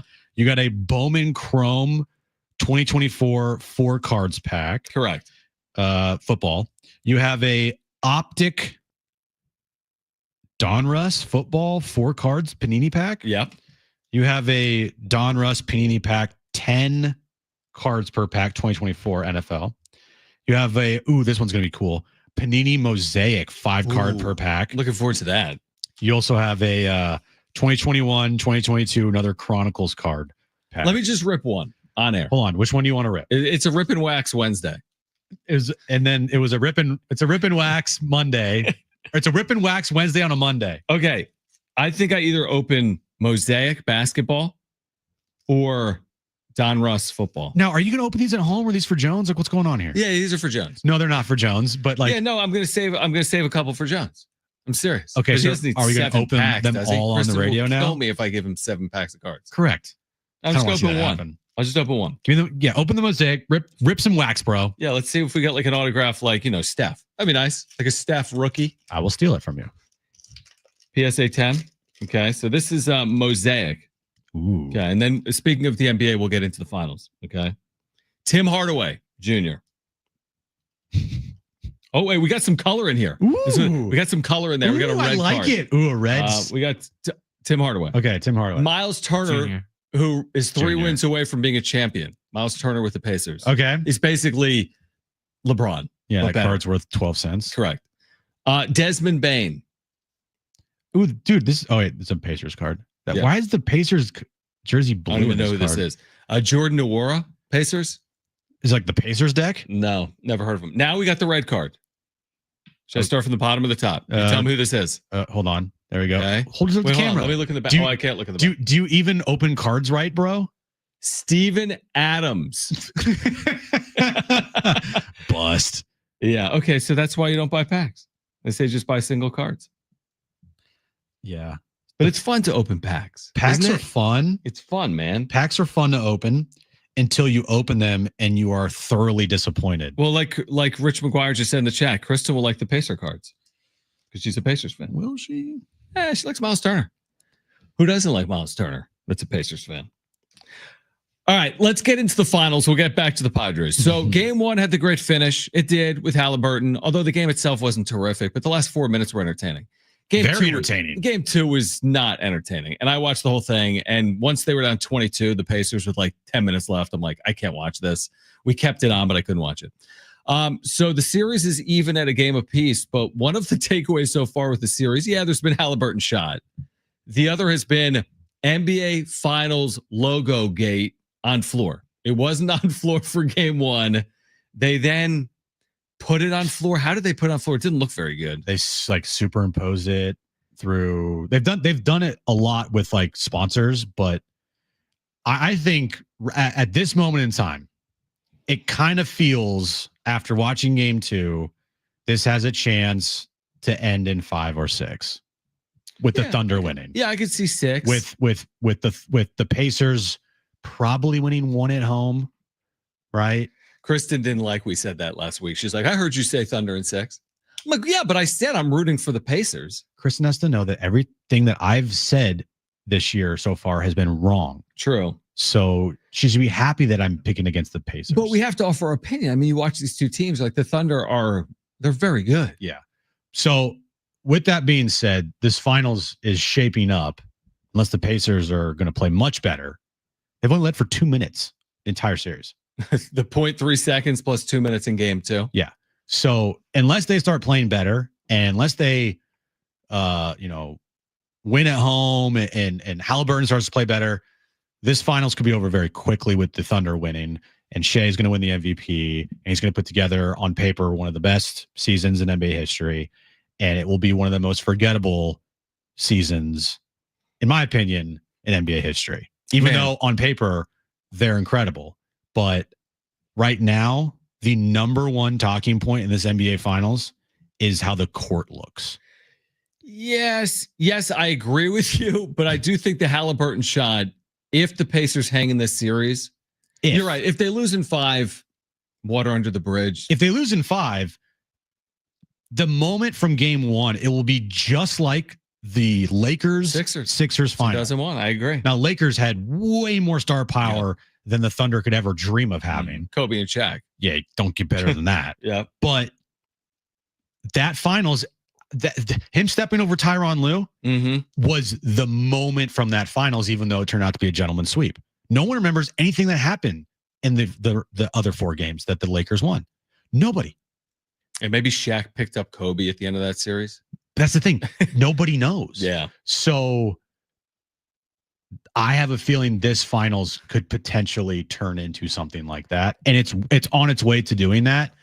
And I mean, I didn't see the ratings for last night. I don't know if they're out yet. They can't be as good as game 1, can they? But Adam Silver, dude, you've just messed this whole thing up because you caved to the bullying from social media. You said, fine, you guys want logos on the court of the NBA finals? Here you go. And they put together this half-ass logo. That was awful. Superimposed. And now he made the point of when you watch back highlights from the finals, it's nice to know you're watching the finals. Therefore, the logo should be on the floor. But I'm like, no, you superimposed the thing near half court. Wait, Adam Silver said that? Yeah. Yeah. Well, he understood the criticism that when you're watching the NBA finals, you should be able to look back in the games and know that there was like a differentiation. Well, I don't know, bro. Maybe think of that before the series starts. Even Chris said last night, it's like, it's kind of like NASCAR'd out. You look at the floor and there's just like sponsors everywhere, which I get. They're trying to pay for the rights. But like, isn't anything like sacred anymore? Just put it on the floor. Like actually like paint it on the floor. NBA finals. Well, it doesn't help that the star power in this series is very little. It also doesn't help that the brands are in the finals. Yeah. It just, it doesn't help that the production, forget about what's on the court. Yeah. The production of the finals is awful. It's you should have thought of this before the series started. This is your premier event. And especially with 2 teams, who's on these teams that aren't going to really draw. Like Shea's the best player in the league, or at least one of the best players in the league. He's the MVP. He does not draw. Tyrese Halliburton, he's a star player, but is anybody considering him a top 10 player in the league? No, and he's on the Pacers, so it's different. With that being, like, you have to have a plan going in if you're Adam Silver to say, look, regardless of who's in the finals, we need to make sure that the production, the look, the feel, everything about it feels big time. So then we can help elevate these teams with the production we have, with the on-court visuals, with the signage, with the logos, like all of it. So we can help build these people up. Instead, through the first 2 games, other than the Halliburton shot, the main talking point has been the court, the broadcast, and that's dominated these finals so far. Yeah, that's not a good look for your league. I would agree. By the way, Shea in his last 4 playoff games, he's incredible. 40, 34, 38, 34. I mean, the guy just flat out scores. It's incredible. I mean, he makes it look easy. He just falls out of bed with 34 points. He does. It's kind of crazy. And the sad part is, like, no one will remember it. Yeah, it's not. He does it differently. I mean, it is a lot at the line. It is a lot of driving. He's not the most brilliant shooter. He's not a flashy player. Yep. He's not going to be dunking over guys. He's not going to be shooting 30-footers. And it's a brand of basketball that people aren't used to now because of what we've seen the last 2 decades, or at least decade. And it's old school style, right? But I don't know. Shea I feel like it's going to take a lot for Shea to like really break through. And the only way this series breaks through, it's got to go 7. Like if we can somehow stumble into a 7-game series, okay, I think he can stick out. But otherwise, it's just boring. There's no like memorable. Good talking points. I don't know. To me, it's just boring. Yeah. All right. On the other side, is that good? The best and worst of the sports weekend, plus an update on Michael King. We'll share with you coming up next. John and Jim, San Diego Sports 760, live on the iHeartRadio app.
All right, John and Jim, San Diego Sports 760. John is ripped. We opened some packs during the break here. The rest are for Jones.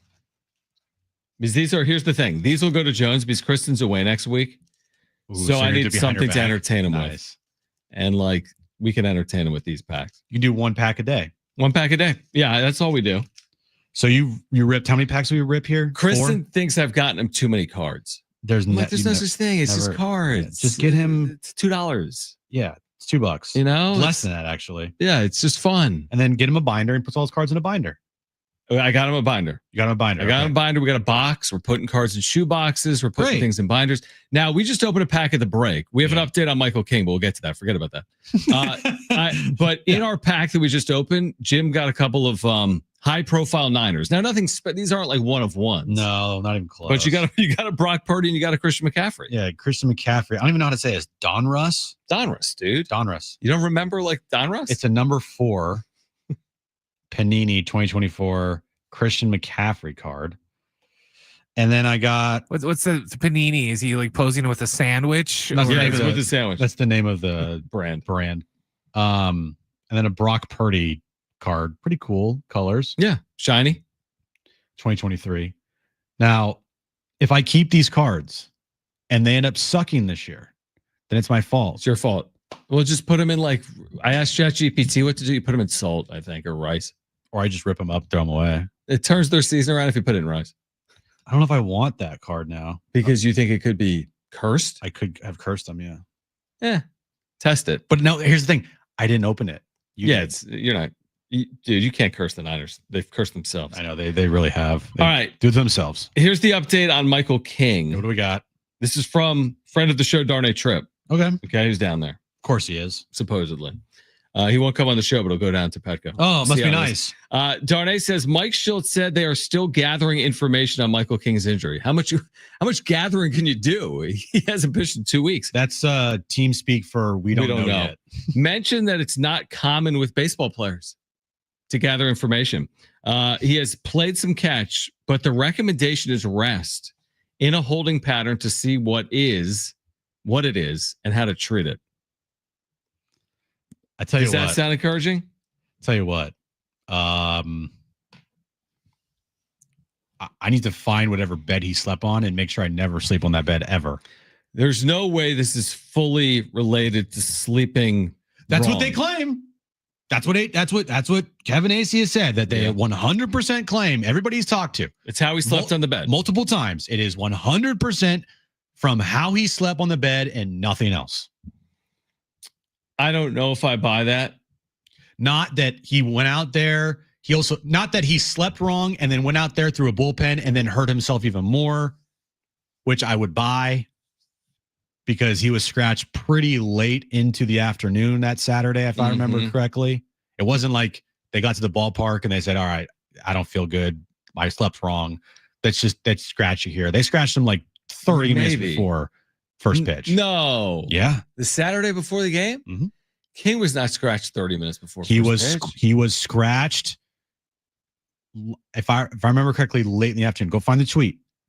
I don't want to. Could you find it? It was no way. That's not how I remember. You might be right. I don't remember it like that. I might be right. It was a Saturday. No, you're not right, but you might be right. No, they put their lineup out and they had a pitcher already on. No way. He was scratched from their lineup. Go find that tweet. Go find that. I remember. I'll find it. Okay. Find that tweet. What day was it? It was the 23rd, right? No, 24th. 24th. You were away? I was in Hawaii. I was at that moment. I remember I was at the pool drinking a Mai Tai, looking out the ocean. I saw the tweet and I go, okay, and drank my Mai Tai. Okay. All right, let me just scroll here. Keep scrolling. Scroll back. All right, the 24th, right? Yeah. All right, so here we go. Saturday matinee. They tweeted out at 9:41 a.m. He was on? Michael King was in the lineup card as their starting pitcher. You're a genius. I didn't remember that. Then at 12:31 p.m., Michael King has been scratched from today's game with right shoulder stiffness. And where were they? At home or on the road? They were in Atlanta. So first pitch in Atlanta was actually 4:00 that day Pacific. Or was it 4:00 Eastern? It was 1:00 our time. Pacific. So you're saying that he officially was scratched just 30 minutes before the game? Let me look. I don't know if Atlanta, you'll find that. Saturday. First pitch. Hold on. So you might be right. Is that what we're saying? First pitch was 4:10 p.m. in Atlanta, so 1:10 here. So he was scratched 40 minutes before first pitch. Yeah. How did I not remember that? And I was in San Diego and you were in Hawaii. Because I remember specifically looking at my phone. Yeah, I remember it being like midday, but maybe I was thinking the game was at night. Pool. Yeah. Okay. So what are you saying? My working theory now is he woke up, didn't feel right, went to the ballpark, said, you know what? I'll just get some treatment. Yeah, I'm still pitching. I'll be fine. Went out through a bullpen. And they're like, oh. Maybe aggravated something, did not feel right. That only made matters worse. And then at 12:30, they're like, say he slept on it wrong. Just say you slept on it wrong. Yeah. And again, they knew beforehand. It wasn't like at 12:30 they found out. And they said, oh, put out a tweet. They knew earlier than that. But my guess is like he was throwing, right? So what I don't understand then the prognosis if we're trying to gather information. What information is to be gathered? Or right? When do they throw their bullpens? How close to the first pitch? Like, well, they go out 25, 35 minutes. They start stretching. Okay. You're stretching 40 minutes out. You're in the bullpen 25 minutes out. Okay. So maybe he didn't throw that. Yeah. I don't know if he threw or not. He started stretching. It's like, this ain't it. Probably that. Was anyone at the game? Did anyone see him on field in the hour leading up to the game? Does anybody know if he threw on a baseball field in uniform? Did he throw a baseball to anybody that morning? Or that afternoon, or whatever. I do wonder what comes next. The recommendation that Darnay says is rest. Okay. And then what? Ramp back up? I don't know. Pinched nerves are. There's a lot to that. I get it. There's a lot to a pinched nerve, but it shouldn't keep him out for months. A pinched nerve. Come on. I mean, they hurt, dude. Yes, I know, but you and I both agree that shouldn't keep him. I know that shouldn't keep him out for months. I mean, most people in like their 40s have dealt with pinched nerves, sleeping on it wrong, but it's not something that typically bothers someone for months on end. Not typically, not with the treatment that they can get in the major leagues. True, I agree with what that. I'm saying. But it's not like it's football and the guy has a pinched nerve in his shoulder. He can go out there and just be fine. Just shoot him up. He's okay. Right. It's baseball, and throwing a baseball as a pitcher puts a lot of torque on your shoulder and everything else with your arm. And so if you got something wrong, it's like this injury, if you go out there and you try to pitch through it, could lead to another injury. Right. Which you don't want. And the season's so long and the way that they've played, they can overcome it hopefully in the short term. And if you're Michael King, I'm not saying he's thinking this at all, but if you think about the long play here, you are like on the verge of entering free agency and getting paid $150 million. Not if you don't pitch. Do you want to go out there and risk that? You ain't touching. You ain't touching 150 if the last we see of Michael King is in that May start. No, what I'm saying is if he feels like, you know what, I can go out there and I can just pitch through it. I want to do this for my guys. I want to go out there, help the team win. And getting injured later on because I'm going out there and pitching right now because of this pinch nerve, like, be damned. I'm a competitor. I want to go and help the team. If I'm his agent, I'm like, no way in hell are you going out there unless you're 100%. Right. You'd rather be safe and cautious. I do buy that. I mean, if he comes back in August, looks like Michael King, yeah, he's getting paid in free agency. But if he comes back and he's ineffective or if he doesn't return, this is going to cost him significantly because that's just how it works. I mean, you can't not appear for 4 months and then get paid what you were supposed to get paid before going out due to injury is what I would say. I mean, he's going to be back. He told Marty 2 weeks ago, like, that's a clown question, bro. He was joking. He's like, I'll be back. The question is when.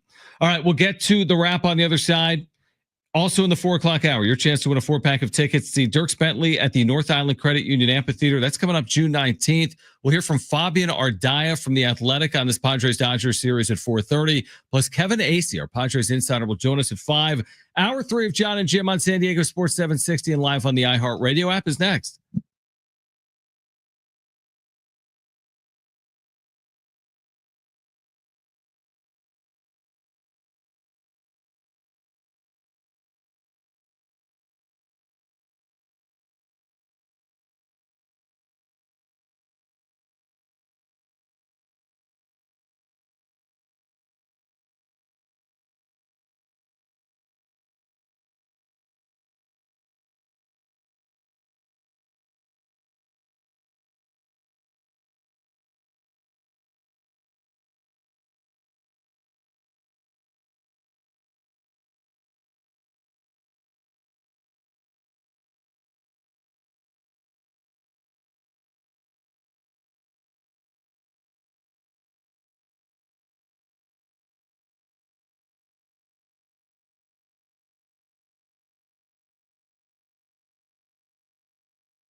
All right, this update is brought to you by WhatsApp. Padres and Dodgers finally meet this year for the first time. 6:40 first pitch at Petco Park. Nick Pivetta on the mound for the Padres against Dustin May for the Dodgers in the NBA Finals. It's all tied up at a game apiece as after the Thunder beat the Pacers last night. Game 3 of that series is Wednesday night in Indy. On WhatsApp, your personal message stay private. So things like those selfies from last weekend's party stay between you and your bestie, because on WhatsApp, your personal messages are yours. No one else can see or hear them, not even them. WhatsApp, message privately with everyone.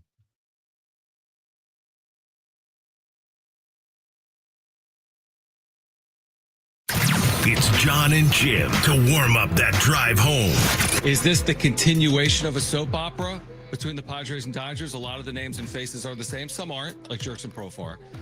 Or is this entirely new to you? New year, it starts over again here tonight. No. It's a little of both? A little of both, but those things are still there. Right. That's what I think. They're not going anywhere. Like it's a lot of the same faces, a lot of the same big faces. Now, time for John and Jim. San Diego and Southern California, what's going on? This is hour 3 of John and Jim. We'll hear from Mike Schilt momentarily. I say that right? His name's Mike Schilt, right? His name is Mike Schilt, John. Okay, we'll hear from him momentarily. Also known as Schilty. Schilty. We'll hear from Fabian Ardaya, covers the Dodgers for The Athletic at 4:30, and Kevin Acey will join us coming up at 5 p.m. Plus, we have the wrap to get to. Plus, we have Dirks Bentley tickets to give away. We just have so much to get to today. It's only Monday. And it's only game 1 of at least 13 this year between the Padres and the Dodgers, coming up at 6:40 tonight from downtown San Diego at Petco. I am excited because these games, they feel different. It's like an elevated feel, right? It's like the opposite of what you get from the NBA Finals this year. Like you feel like these games matter. You feel like they're big time. Star players on both teams. The crowd is going to be electric. It's different than even like this weekend against the Brewers. Yeah, you had the national TV game Saturday, and then they had this Roku game Sunday. And Brewers have been good, but I'm like, it's Padres Brewers. It's not Padres Dodgers. You're not getting a full house in Milwaukee. No, it's some nice crowds, maybe like Saturday. But yeah, 100%. So that's coming up at 6:40. We do have Mike Schilt pregame sound. Do you know where this starts, Brent? So Brent's going to hop on here. Where's the start? On if the long delays built up the anticipation with the game, because the lots of the way through the season. Yeah. Got you. All right, I like it. Let's take a listen to Mike Schilt. Quite frankly, not really. Not for me at least. I know there's been anticipation, and I have been asked recently about the schedule and playing them a little bit later in the season, and quite frankly, I hadn't thought about it. And as we play who is on the schedule. So today they're on the schedule, and here we are. How about any unfinished business from how the season ended last year against this ball club? There's unfinished business against everybody. Yeah. As far as how important is the next 10 games, 7 out of the next 10 against this team, and obviously it can determine the division title, playoff potential, whatever it may be. Yeah, I think I'm going to bore you with my answers consistently because I view things in a very day-by-day, team-by-team. There's a 162-game schedule. They're all equally important. At the end of it, I won't devalue the fact that a head-to-head competition isn't important, but head-to-head competition is important against whoever we play. So, we just got through playing a stretch of games that were important. Today's important. Tomorrow's going to be important. A month from now, you're going to ask a similar question, and I get it completely. And, but I'm not going to make it bigger than it is. And we're going to show up and play baseball today, and couldn't be more excited. I can tell you that. How nice is it to have Nick Pivetta on the mound? He's been throwing the ball so well for you guys lately. Yeah, Nick's been great. He's been fantastic. He's thrown the ball well, and that's a good guy to start the series.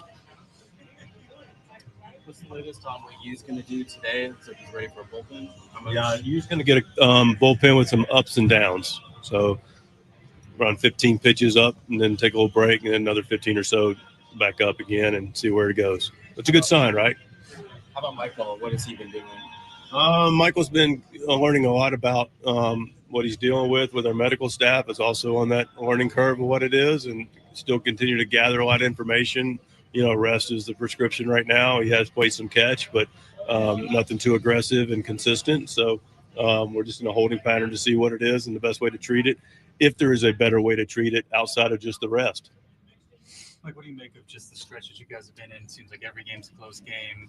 Injuries, maybe guys kind of a little bit down, and the fact that despite all that, you've been able to more often than not find a way. Yeah, I'm glad you asked that. I mean, I'm really, really pleased, throughout quite honestly, the whole season. I mean, and that's just, we talk about winners finding solutions, and no one's going to feel sorry for you in this league necessarily. And we're not going to make excuses for anything. But the fact of the matter is we've had, talking to Michael and Darvish questions already that, rightfully get asked a lot. And they haven't been able to participate recently. And, in use case, not yet at all. And so, we've had Croney and Jackson miss over a month, and Jay Hayes been out, and guys have been dinged up. Louis was out for a while, and guys are playing banged up right now, which is at that time of the season where guys are doing that, but they're doing it well and they're posting. And end of the day, we're playing it together and doing as good as we can fundamentally to shake hands every day, and that's the goal.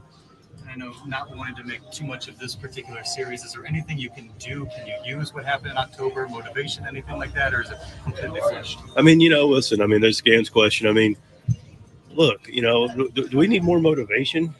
No, we don't need more motivation. We had, if you want to talk specifically about the team we're playing, we beat them head to head during the season last year. We lost in the 5th game in the playoffs. It was as close as you can make it. So, more motivation, better, more or less.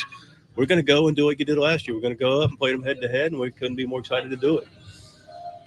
Like, you might say that it's just another series, but I know your fans don't feel that way. What are you expecting? Just starting with tonight. Yeah, no, I understand. Listen, I can only speak from my perspective, and I think that's a healthy win over the course of doing this for a while, over the course of, just playing baseball and not making things bigger than they are. We talk about that with players, and I think it's applicable regardless who we play. We're going to respect and compete against our opponent. So that has worked well and will work well. Relative to the excitement around, I get it completely. The stadium's going to be rocking. It's going to be fantastic. I appreciate the heightened awareness to what likely is the best rivalry in baseball. And, as far as what to look for, you're going to look to see good, hard-nosed baseball and us getting after it as hard as we can at every turn. One more thing on Michael King. You said that you guys are still gathering information on the injury or the recovery? On the injury itself specifically. It's not something that is historic to our game. It's not something that players have had. I'm not a medical doctor, clearly, or have any real medical training. So if anybody's CPR, you're in trouble. I can't speak the specificity of it. All I know is it's not something historically anything we've dealt with in this game. So we're sure get an education around it. How big has Manny been for your team the last few weeks? Manny's been tremendous for our team all the time. Manny's just, he's a cornerstone of what this organization is doing well consistently over the last several years, and he's a big part of it. And I'm really proud of him and excited for what he's done for us. He's been great. Lindsay had this great comment during the postseason that the Padres try to get under their skin on purpose, like doing things like bat flipping after a single. Have you noticed that about your team? I've not heard that comment. I've not noticed it about the team. As far as getting under people's skin, that streak can go both ways. But I choose not to let that happen. Again, we look to compete, and it's interesting if people want to look for things that may or may not be there to motivate them, but I can't speak to that. What's the next step for you now? You're just throwing a bullpen today where he's going to throw like 15 or so pitches and then sit down and throw again, and then we'll see how he recovers from there.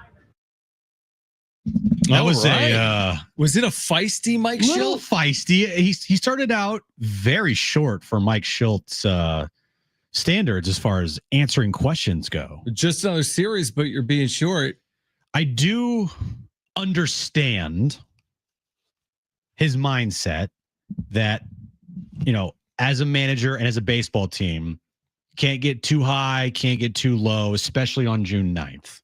Now, once we get to September and obviously October, everything elevates and series become bigger. But as of right now, I understand where he's coming from that point of view. And I'm glad he finally got to, and it took Marty asking the question. It finally got him to a point where he did acknowledge the best rivalry in baseball going right now. He understands from a fan's perspective, this is not just another series, because the last thing you want to do is just tell the fans like it's not that big. No, but it is. But I get internally, you're not trying to make it bigger than it is. You have enough issues right now scoring. Thankfully, they've been winning, so I do understand that. I thought the best question over the 6 minutes was Darnay asking how big Manny has been. Oh, because I feel like nobody's talked about that. No one's talked about that. Manny's been really good. Well, you could tell Mike Schilt really appreciated that question. Oh, he appreciated that question, all right. But then Darnay had to ask him about what did he say that got under his skin? Like, something about 2024. Like, do you need the extra motivation, maybe? Well, the first one was the extra motivation. And then the last one was the Manny question where he completely redeemed himself. So, hey, Manny's been pretty good, right, Mike? That's a pro right there. Yep. What you do is you have 3 questions in the tank. You ask the first one, which is obvious, softball. You ask the controversial one second, and then you butter him up with the third one. Yourself with the third one. Because when you ask him a question where he has an opportunity, Mike Schilt that is, to really just rant and rave about a certain player, that is when you just completely redeem yourself. But do you think Schilt? Yeah, I'm pretty sure Schilt's been a pretty big fan of Manny's productivity. Because without Manny Machado, this team is not in the position they're in right now, which is 10 games over 500. All right, we will get to the wrap on the other side. Then at 4:30, you'll hear from Fabian Ardaya, who covers the Dodgers for The Athletic. Then Kevin Acee will join us coming up at 5 p.m. here tonight. We also have those Dierks Bentley tickets to give away coming up later this hour. We're getting you ready for Padres and Dodgers. That's coming up at 6:40. The wrap is on the other side. Kevin Acee at 5 p.m. This is John and Jim, San Diego Sports 760, and live on the iHeartRadio app.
Wednesday at 6 on San Diego Sports 760. It's STFC Midweek Live. You're going to hear from Mikey Varis, their head coach, interviews with players as well. Find out the latest from the club. STFC Midweek Live. It's every Wednesday at 6 on your home for STFC, San Diego Sports 760. We'll hear from Fabian Ardaya coming up at 4:30. He covers the Dodgers for The Athletic. Kevin Acey will join us at 5 p.m. But right now, let's get to this.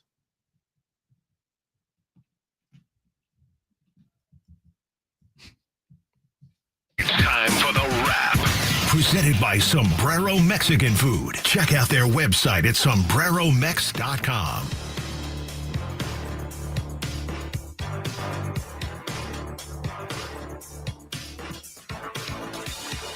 Is game 3 of NBA? Last week's was still up there too. I almost read it again. Is game 3 of the NBA Finals a must-win game for the Pacers? I'm gonna say yes, because if you lose game 3, this thing is gonna be over quickly. Now again, the Thunder take away the first round against Memphis, but the Thunder in so far each series they've lost like big in at least one game of the series. To the Timberwolves, they lost by 40. It went 7 against the Nuggets, and I believe there's one game in there where the Nuggets blew out the Thunder, if I'm not mistaken. Yeah, they did at home. So each series against good teams, the Thunder have been blown out at least one time on the road. They're damn near impossible to beat at home unless you have a game-winning shot in your pocket. Right.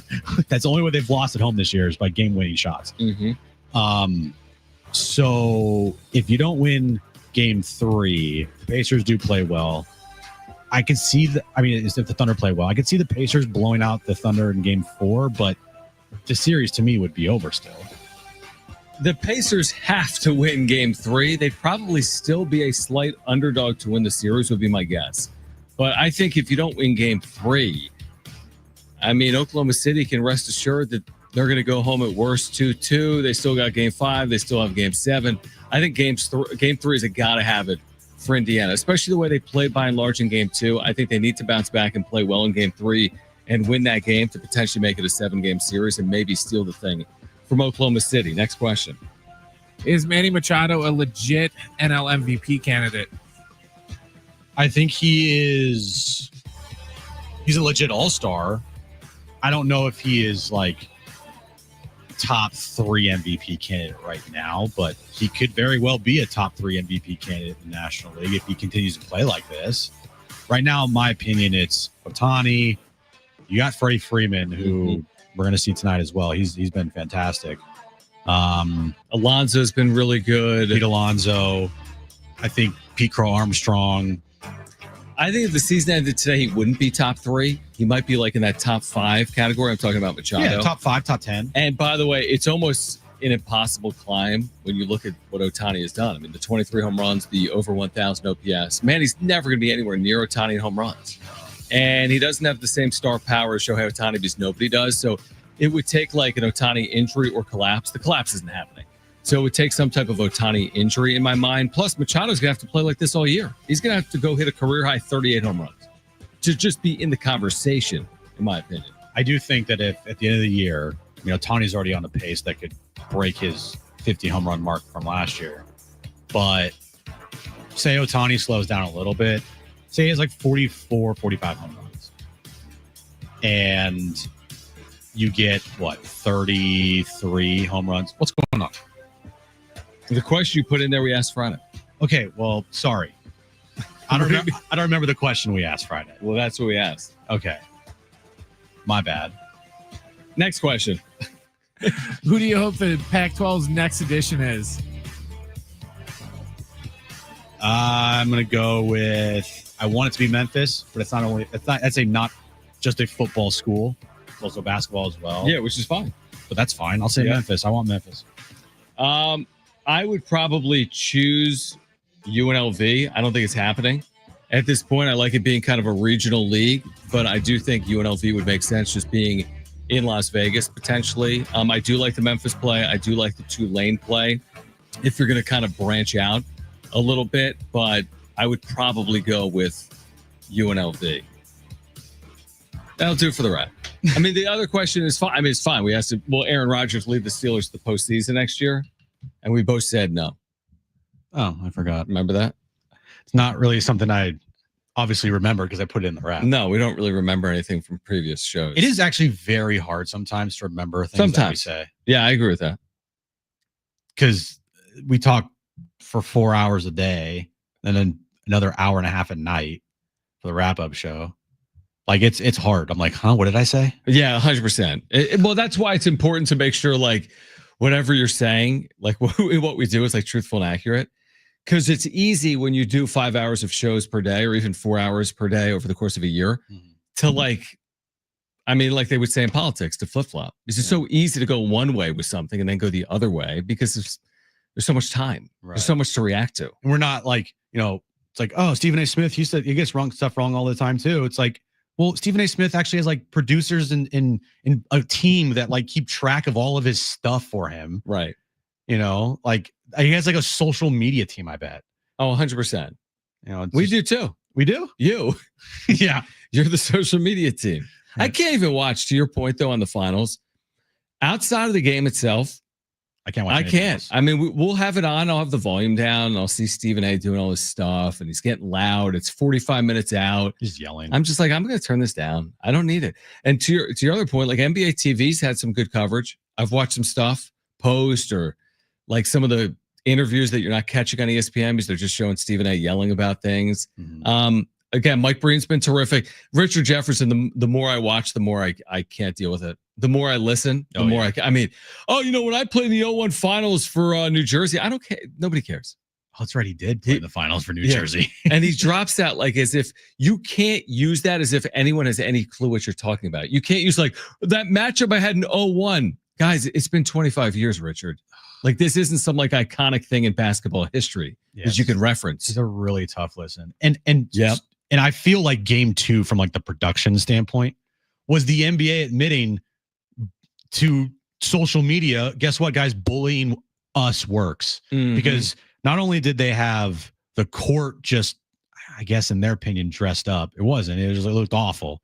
But they added the logo. They added the finals logo, right? And you also had Mike Breen doing a first quarter bang.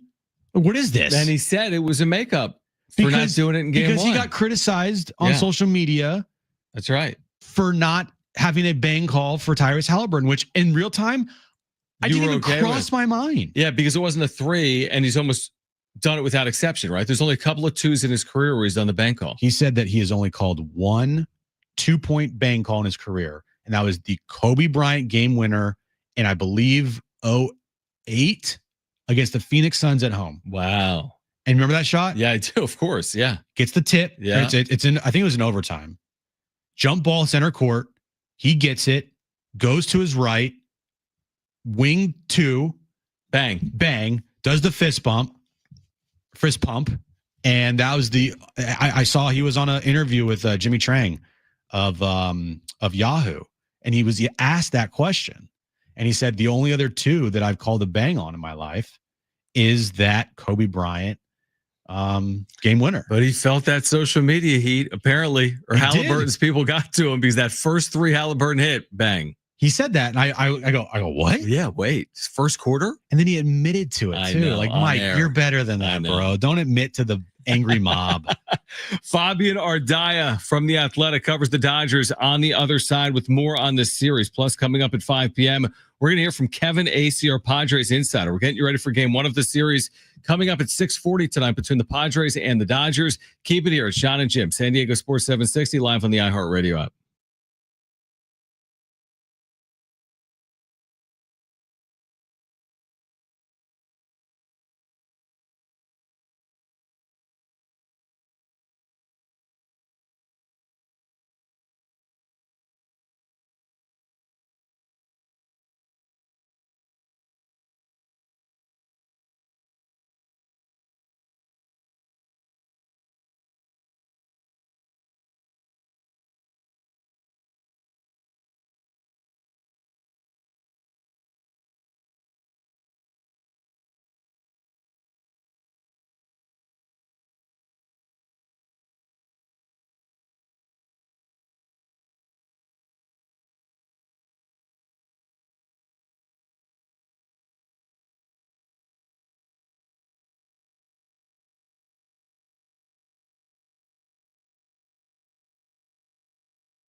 This update's brought to you by Summit Racing Equipment. Padres Dodgers finally meet for the first time this year. 6:40 first pitch down at Petco Park. Nick Pivetta on the mound for the Padres. Last night, the Thunder beat the Pacers, and they have now evened up the finals at 1 game apiece. Game 3 will be Wednesday night in Indy. This Father's Day, grab great gearhead gifts at Summer Racing.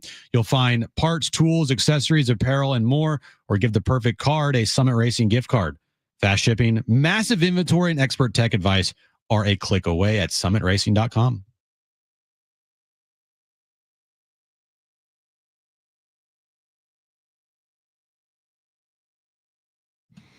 All right, coming up in 15 minutes, your chance to win a 4-pack of tickets to see Dierks Bentley at the North Island Credit Union Amphitheater June 19th. Pretty valuable giveaway. We'll give those away coming up in about 15 minutes during trivia. But if you missed it earlier, Fabian Ardaya does a really good job with The Athletic covering baseball, specifically covering the Dodgers. He wrote something earlier today with Dennis Lin in The Athletic. We started the conversation asking about all the Dodger pitching injuries and how they've been able to overcome it and stay above water. Yeah, I think it's really the lineup at this point that's sort of keeping them afloat. And yeah, like they've kind of survived it. I mean, it's because they have that kind of offensive firepower, but obviously, like this is not pitching staff, including the bullpen, that I think anyone kind of anticipated going into the season.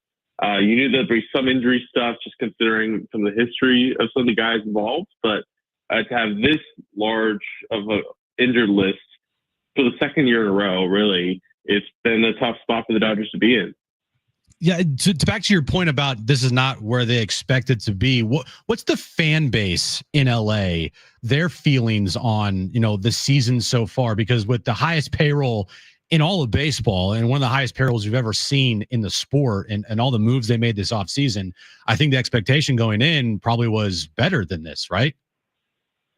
Yeah, and I think there's also like a recognition of how good the division is. Mm-hmm. I used to had a little bit of that last year, obviously, with the Padres. You saw how competitive that series was, but the Giants are in the mix now. The Diamondbacks were expected to be in the mix. We'll see how much their own pitching injuries kind of sink them.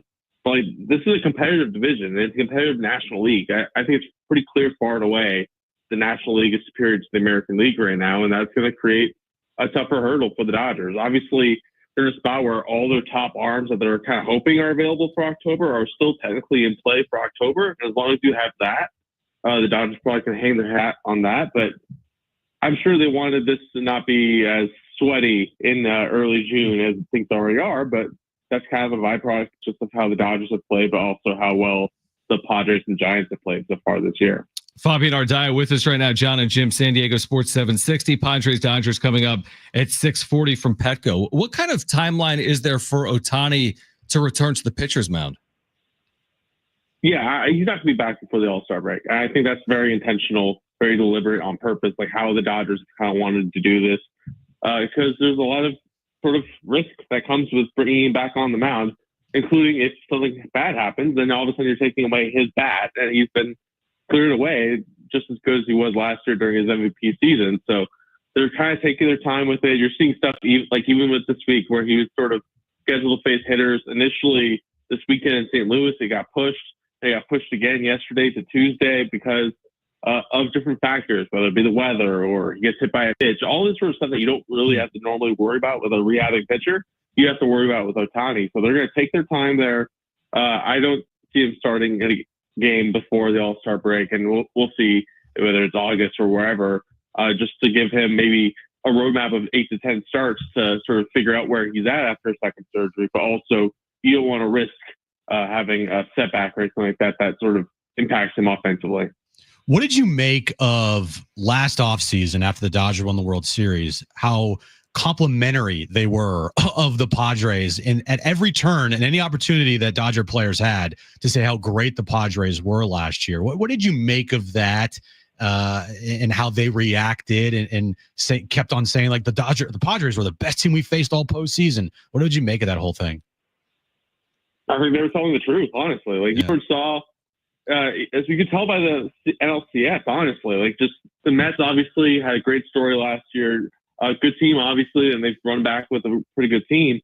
But you could just see a difference in like the level of play between those two teams, and also especially with the Yankees series, where the Padres were built to push the Dodgers in every way imaginable. They had the lights out bullpen, they had the starting pitching, they had the stars in the lineup, and familiarity where there isn't a fear of the Dodgers when it comes to the Padres playing. I think that's pretty clear. I think it's been clear for a few years now. Like, there isn't a fear there. And you sort of saw how that series played out. And you saw after that series, people with the Dodgers were sort of saying, wow, like we got through that. If we can get through that, we can go all the way. And you heard that after they won the World Series, they're like, oh, I still can't believe we beat the Padres. And like that I think is a testament to how good that Padres team was, and sort of also the position that the Dodgers were going into Game 4 last year. Like, they were dead in the water going into that game, and that's a huge sliding door moment for both franchises. I think if that game goes a little bit differently. That is really well said. Fabian Ardaya with us right now, covers the Dodgers for The Athletic. Of course, the Padres turned to Dylan Cease on short rest. They didn't go bullpen day. Joe Musgrove was out based on that Atlanta series, and the Padres didn't score for the last 24 innings of the series. How do you see it as you start a new season in terms of a season series? Like, does some of this storyline continue for you where it left off in 2024? Some of the bad blood, what Dave Roberts had to say about Manny Machado, that back and forth, the situation that played out with Jurickson Profar throughout the course of the year. I know he's no longer here. Like, is this a completely blank slate, or does the story continue from a year ago?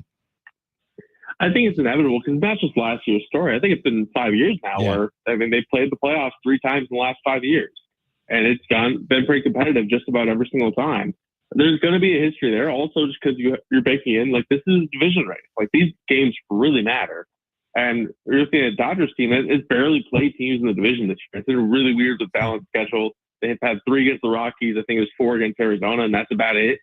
So, yeah, they're going to feel a huge stretch here, especially against the Padres, where they play each other 7 times in the next couple of weeks.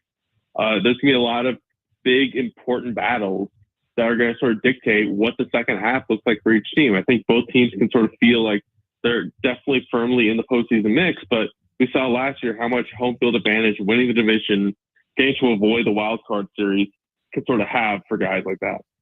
We know him well here in San Diego, Tanner Scott. He's now with the Dodgers, but he's struggled with the Dodgers this year. What is attributed to his struggles this year so far in LA? Yeah, I think it's hard, like kind of counterintuitive. Like, he's throwing too many strikes, it seems like. He has been too much in the zone with his stuff, and it's getting hit. And it's supposed to, like, maybe being like sort of the guy he was with the Padres, where he was kind of living on the edges of the zone with elite stuff, guys with swing and miss. The stuff is still really strong. Like, maybe it's a slight takedown from where it was last October, just naturally because it was October. But he is missing over the middle of the plate. He's not really putting guys away. It's a lot of 2-strike counts where he can't quite put guys away. And you've seen a little bit of the last couple outings where he started to figure it out a little bit more. They made a tweak with his delivery. He was kind of flying open a little bit. It's hard for him to command the baseball where he wanted to. He was throwing strikes, but not the types of strikes that he wanted. And yeah, it's the position where I don't think that if the Dodgers weren't in the position that they were in, where like pretty much the entire bullpen was on the injured list, and they were really relying on Tanner Scott to close out every tight game they had, if they were in this different situation, they probably wouldn't be as magnified as they are right now. But now I think we're in a position where he's looked better the last couple. Michael Kopech and Kirby Yates are back, and I think the Dodgers probably feel overall a lot better about their bullpen now than they did even a week ago. Fabian, tell me if this is kind of off base or not, or crazy, but is Shohei Ohtani having a better offensive season than he did a year ago? He's off to a better start than he was last year. I think you can say that for sure, because especially on the power front, I mean, he is off to the best power start of his entire career. And you're just seeing, like, this is a guy who obviously won multiple MVPs in an Angels uniform, and what he did was spectacular. But as someone who saw him in 21 with the Angels, seeing him last year and the evolution he had over the course of the year, he just is such a dialed-in hitter at this point, where he will have stretches where he's prone to chase or whatever. But usually, if you throw a pitch in his zone, he will destroy it, and he is not going to be someone that you can get to chase quite as much as in the past. And he's probably as dangerous of a hitter as he's ever been at this stage of his career, because you just kind of know that anything that you throw that's close to his zone is going to get out of the ballpark or be hit really hard somewhere. And obviously, we saw last year how much his legs kind of enhance his offensive profile. You saw that over the start of the season. He's run a little bit less as his pitching development has kind of progressed, but it's still something that's part of his game that you have to keep in mind. So we're in San Diego. Not a lot of Dodger fans listen to San Diego radio, or maybe they do. I don't know. But I couldn't help but notice on your X profile that you're in San Diego, and I think that's the visiting dugout with an SD behind you. Do Dodger fans ever give you slack or flack for having your profile picture be in San Diego? They do not. I do love being in San Diego. It's a great ballpark, and nice visiting dugout, and yeah, I like Petco Park, but no, I haven't heard anything yet. So well, we do appreciate that picture. Yeah, we appreciate that picture, and it's a good picture, by the way. So it's glad that it's your profile picture. Are you? And by the way, Fabian, are you celebrating your birthday today? Oh, yeah, I celebrate my birthday today. Yeah, it is your okay. Oh. Yeah, we saw it on social media. So, well, happy birthday! Happy birthday! Enjoy it in San Diego. Thank you. Hopefully, it's a great 3-game series here between the Padres and the Dodgers, and we appreciate you taking time for us. Of course, anytime, guys. Do we have Max Muncy sound? We have some Max Muncy sound that we will be listening to here, either on the other side. Actually, no. We got trivia, then we got Kevin. 5:15. 5:15. We have some very, very interesting sound from Max Muncy regarding the Padres, or indirectly talking about the Padres without mentioning them. Okay. Looking forward to that. You'll hear that coming up in about 30 minutes. But call right now if you want. Listen to this, a free 4-pack of tickets to see Dierks Bentley at the North Island Credit Union Amphitheater June 19th. That's right. A free 4-pack of tickets to see Dierks Bentley. First 2 callers will be contestants for trivia. All you need to do is call 877-767-4760. That's an amazing giveaway. 4 tickets to see Dierks Bentley at the North Island Credit Union Amphitheater.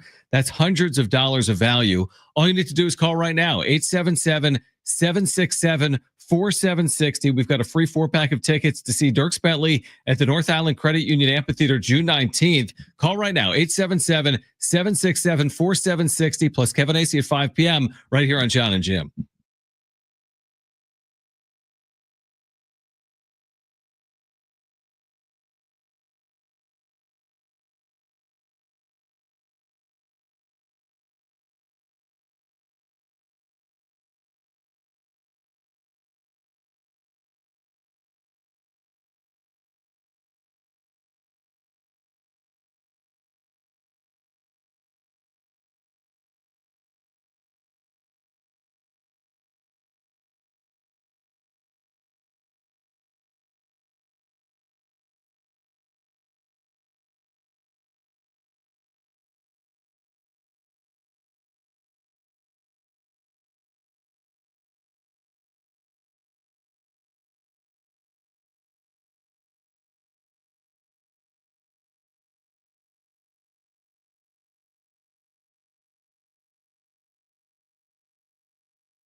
All right, who wants to play Herschel? Caller 2 just dropped off. If you want to play Herschel for a chance to win, listen to this. We have a free 4-pack of tickets to see Dierks Bentley on June 19th, 10 days from now, at the North Island Credit Union Amphitheater. If you want those tickets, a 4-pack of tickets, a free 4-pack of tickets, all you need to do is call right now, 877-767-4760. Call right now. We've got a free 4-pack of tickets.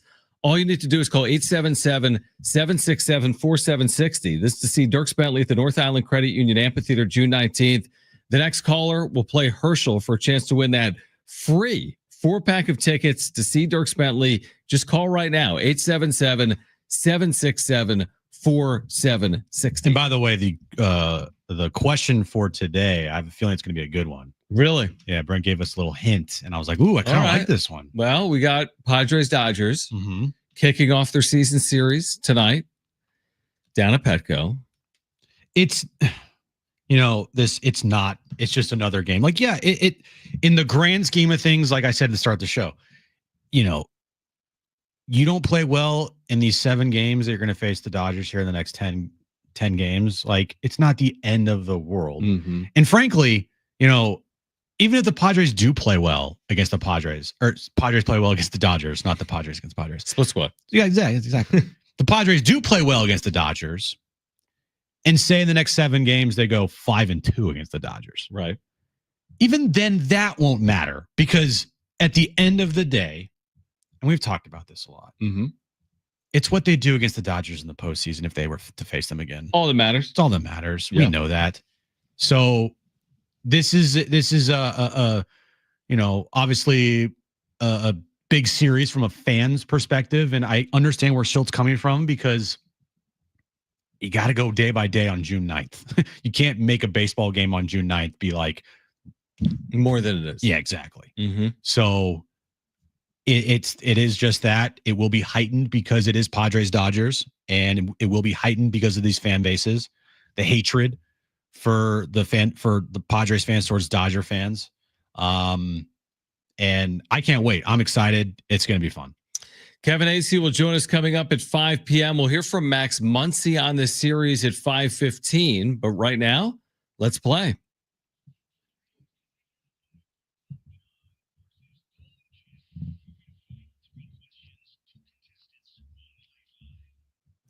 All right, 3 questions, 2 contestants, 1 lifeline. Today's 2 contestants, we have Herschel and we have Robert. Herschel, you called in first, so you have your choice of John or Jim. Who do you want to go with? Jim.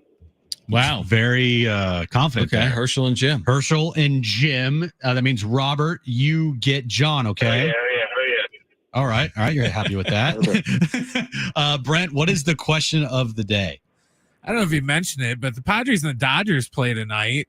What? Today's Cool. question, can you name the 6 Dodger hitters that have struck out the most times this year? So we're looking for the 6 Dodgers with the most strikeouts this year, batting wise, not Now, like throwing them. Is this just like for Dodger hitters or all of baseball? Just Dodgers. Just Dodgers. Okay. This, all Dodgers. Just all Dodger hitters that have struck out the most times on their team this year. Okay. I like this question. I like this question a lot. Robert, you're up first. What is your first guess? You do have a lifeline if you want to use it.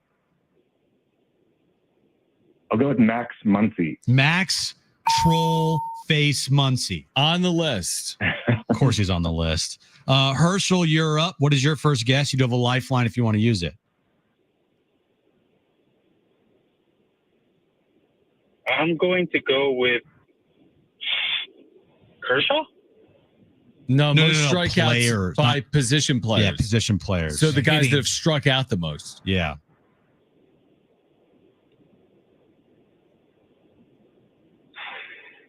Name a Dodger player. You have a lifeline too if you want to use it. Yeah, let's take lifeline. Okay, lifeline. He's been awful for them this year. Big signing, or not a big signing, but he signed with them in the offseason. I'll go with Michael Conforto. Do you take that? I'll take it. Michael Look at Conforto you, Jim. on the list. He's not been good for the. Now watch, he's going to have 3 home runs this series. Good job, Jim. Tonight. Robert, you're up next. What is your second guess? You do have a lifeline if you want to use it. I'll go with Kike Hernandez. Kike Hernandez. No. Not on the list. Probably not played enough.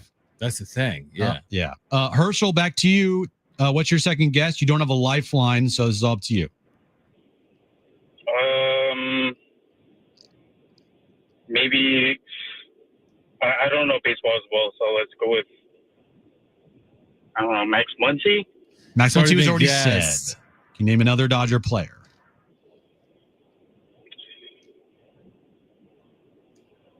Pretty big names that might. No, you no, might no, know. no, Jim. I'm just saying. No. I'm playing this under protest. Oh no. Okay. Actually, I think you'll be fine. But Herschel, 5 seconds. You got a guess? Edmund. Edmund. Oh, Tommy Edmund, the San Diego. Edmund. No, not on the list. Robert, back to you. What is your final guess? You got a lifeline. You do have a lifeline if you want to use it. I'll go with Will Smith. Will Smith. No. Oh my God. Herschel could somehow win this right here with the correct answer, except he does not have a lifeline. So this is all up to you, Herschel. Give me a Dodger player that has struck out the most this season.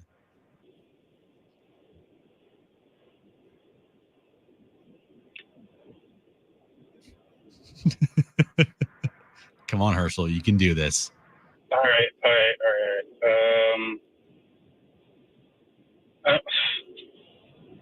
5 seconds. What the? Outman. Outman. I think that's his name. James Outman. No. We have to go to overtime now. Guys, I promise you Shohei Ohtani's on this list. Yeah, anybody think of Shohei Ohtani? Come on. It's okay. Oh, boy. It's okay. All right, so now we have to go to overtime. So help us, God. And we will then ask the question to them, and Brent will give us the rules of that right now. All right, guys, how overtime is going to work. I'm going to ask you another question. When I'm done asking the question, you're going to yell out the name of your partner today, either John or Jim. Don't yell out your name.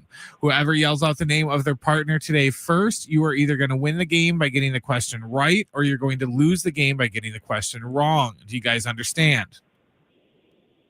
Yes. Yes. All right, guys, today's overtime question. Where's tonight's Padres-Dodgers game? John. I heard John. All right, what do we got, Robert? What? San Diego. That is correct. The Padres and Dodgers square off in the city of San Diego tonight. Well, it was tough. That could they have said Petco Park as well? Petco would have counted. So you give them 2 outs. Well, it is in San Diego tonight. A very tough tiebreaker. Ballpark. That's true. I mean, we weren't going to be like, hey, can you name like someone with a sub 700 OPS? Here's the thing. I feel like that question. I'm not. Dude, you tried cheating the system by telling Herschel, hey, there's some big names out there. I thought that was a dead giveaway for Ohtani, Freeman. That was. I'm sorry. Who's on this list? Sorry. Well, Herschel won. So. Shohei's number 1. He struck out 73 times. Sorry, my bad. Then Max Muncy, then Conforto, Teoscar Hernandez. I can never say this dude's last name right. He's the Shea of baseball. Pages. Yes. Yeah. Andy Pages, he's got 47, and then Freddie Freeman has 46. All right. Hopefully those numbers go up tonight. Yeah, hopefully those strikeout numbers go up tonight. It's a good point. Hopefully they have more than 0 strikeouts tonight. I want to see a 4 number added to each one of those players tonight. That'd be ridiculous. That would be kind of crazy. All right, Robert, congratulations. You've got a 4-pack of tickets to see Dirk Bentley at the North Island Credit Union Amphitheater. This will be June 19th in 10 days.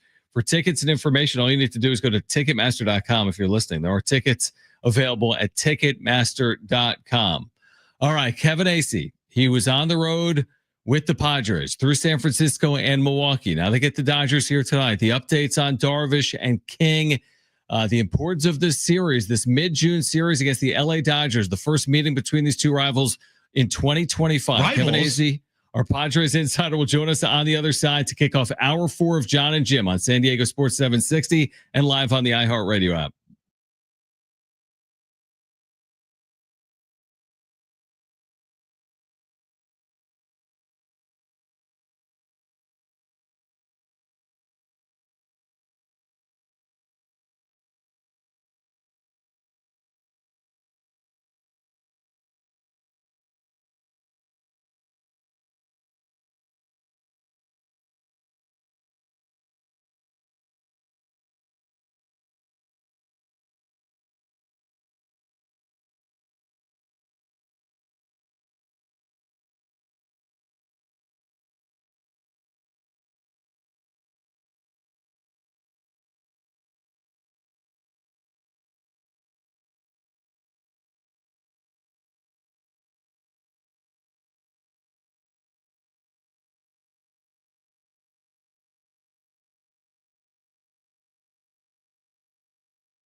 All right, this update's brought to you by Macy's Backstage. Padres, Dodgers, first time they're meeting this year. Start a 3-game series.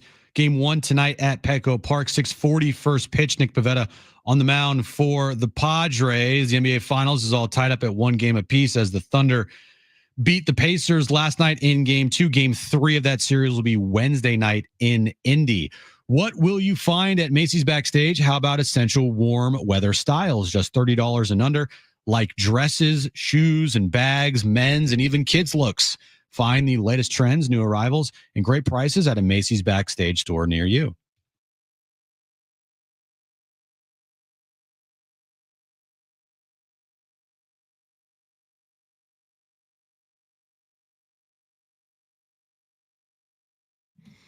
All right, final hour, John and Jim, San Diego Sports 760. We've been getting you ready all afternoon. Great to catch up as always with our Padres Insider. Padres Dodgers coming up at 6:40 for the first time in 2025 from down at Petco Park. Kevin, always appreciate you taking time.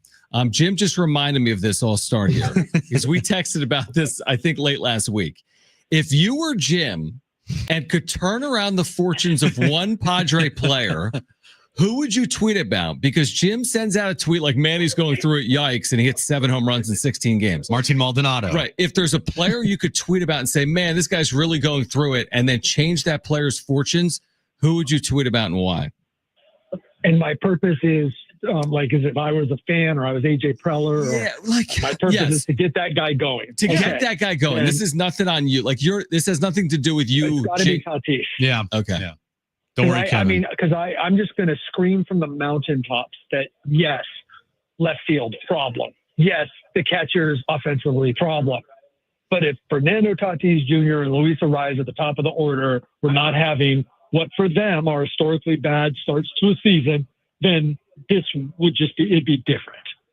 Well, don't worry, Kevin. The tweets and the drafts, okay? So Jim said, hold on, let me explain. Let me just say this, Kevin, that Jim said if Tatis starts 0 for 2 tonight, he will send out a tweet. He will call out Tatis if he starts 0 for 2, because that's just adding up the last 30 plus games plus a slow start. Because you got to be careful because, like me or you or anyone else suggesting to Jim this could mess with his superpowers. It has to be organic, in my opinion. I know. That's why I'm kind of I'm just waiting for either a moment, hopefully he turns it around. I'll have to do this. But I was also thinking too, Kevin gets the off day on Saturday. The Dodgers now 7 of the next 10 games. Historically, he's been great against the Dodgers. It's almost like if not now, when type of feeling with Tatis. Don't you feel that?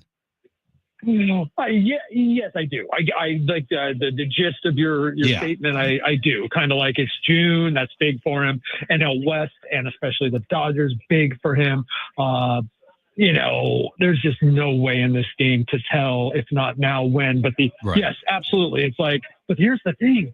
Have you seen any sign that he's about to come out of it? Because you think there are, right? Hard hits or whatever the drives that he had in San Francisco, and then rolls over on some balls or strikes out or whatever. And it's just a weird long slump for Tatis. No doubt. Kevin Acee is our Padres Insider, back with us on John and Jim.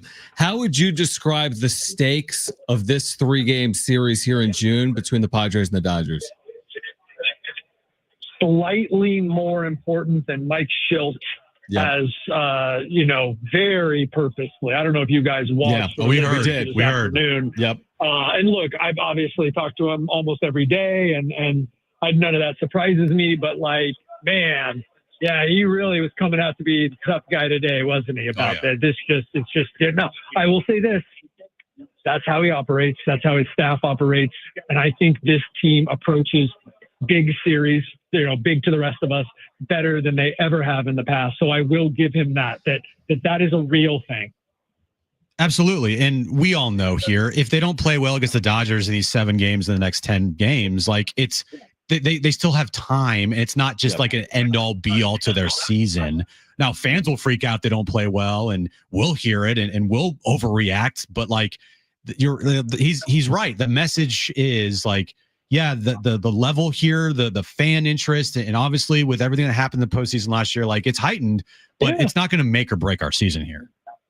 Yeah, it should be exciting to us all because of everything you just mentioned, and then we should, which we won't. Well, I'll try, but like keep it in perspective. I will say this, like I'll mention if they don't do well that like another good team. By the way, a good team that is, have you seen the pitchers they're facing? Like, I mean, so it's not like you got Glass now and healthy Glass now, healthy Snell and Yamamoto going this weekend, like the Padres or this week, like the Padres have, theoretically, Dylan Cease, one of their best pitchers, Nick Pivetta, one of their best. And so I will say this, like, what's the record against good teams? I'm a big what's your record against bad teams guy, because that's what good teams do is beat bad teams. But the fact is, it might be good at some point to show that you can beat good teams. Absolutely. Kevin Acey's with us right now on John and Jim, San Diego Sports 760.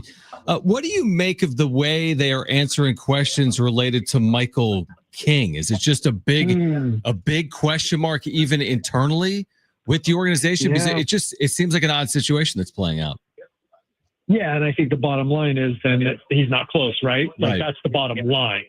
And then I do think that there is some, like I don't think it's like this this facade or they're trying to throw us off. I do think there's some unknowns here, and I base that on I try to talk to people from all sides, and then I also try to talk to outside experts, and it's like all of this is plausible.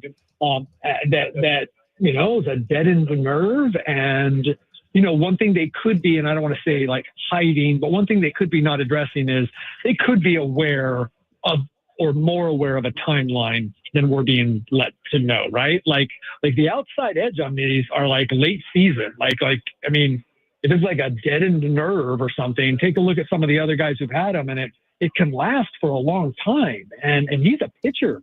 So like, maybe they know a little bit more. I would say they probably know a little bit more. Maybe they know more than they're saying, but I do think there is like a kind of a wait and see on this one. But the bottom line is that we all, don't have to read into everything.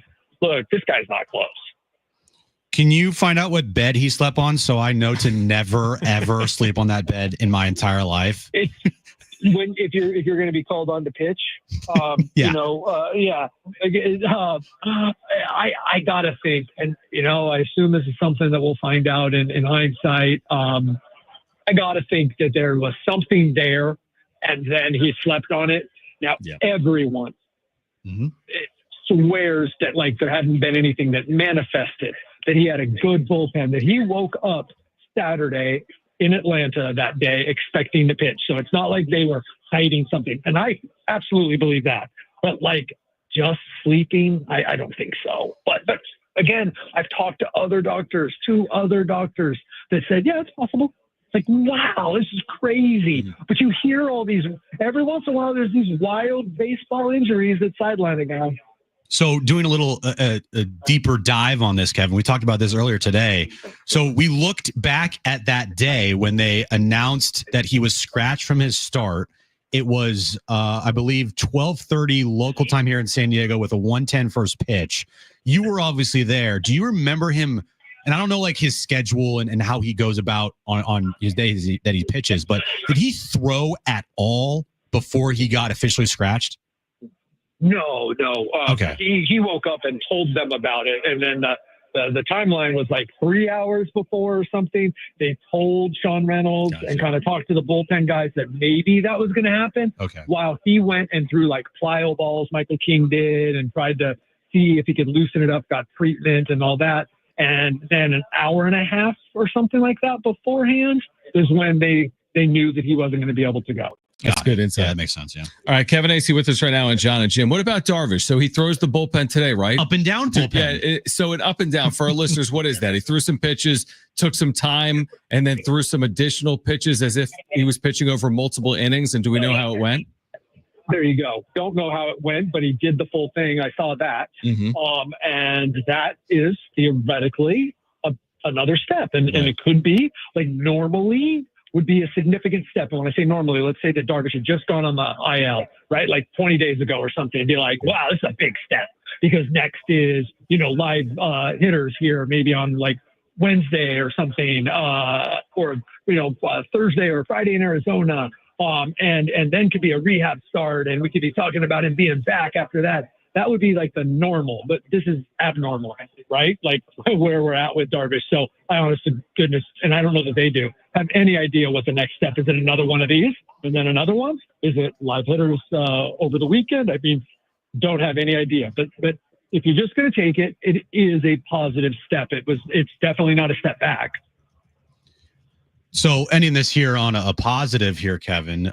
Once again, as Manny goes, the team goes. Like it works like clockwork. He has been fantastic in the last 16 games. I believe they're 10-6 over that span. Another late inning home run the other day. It's a healthy Manny Machado, a Manny Machado that's hitting home runs and making it count. It's not just hitting home runs and empty stats. Like these stats are like really counting here. I mean, it's just he is playing at a level that everyone loves to see.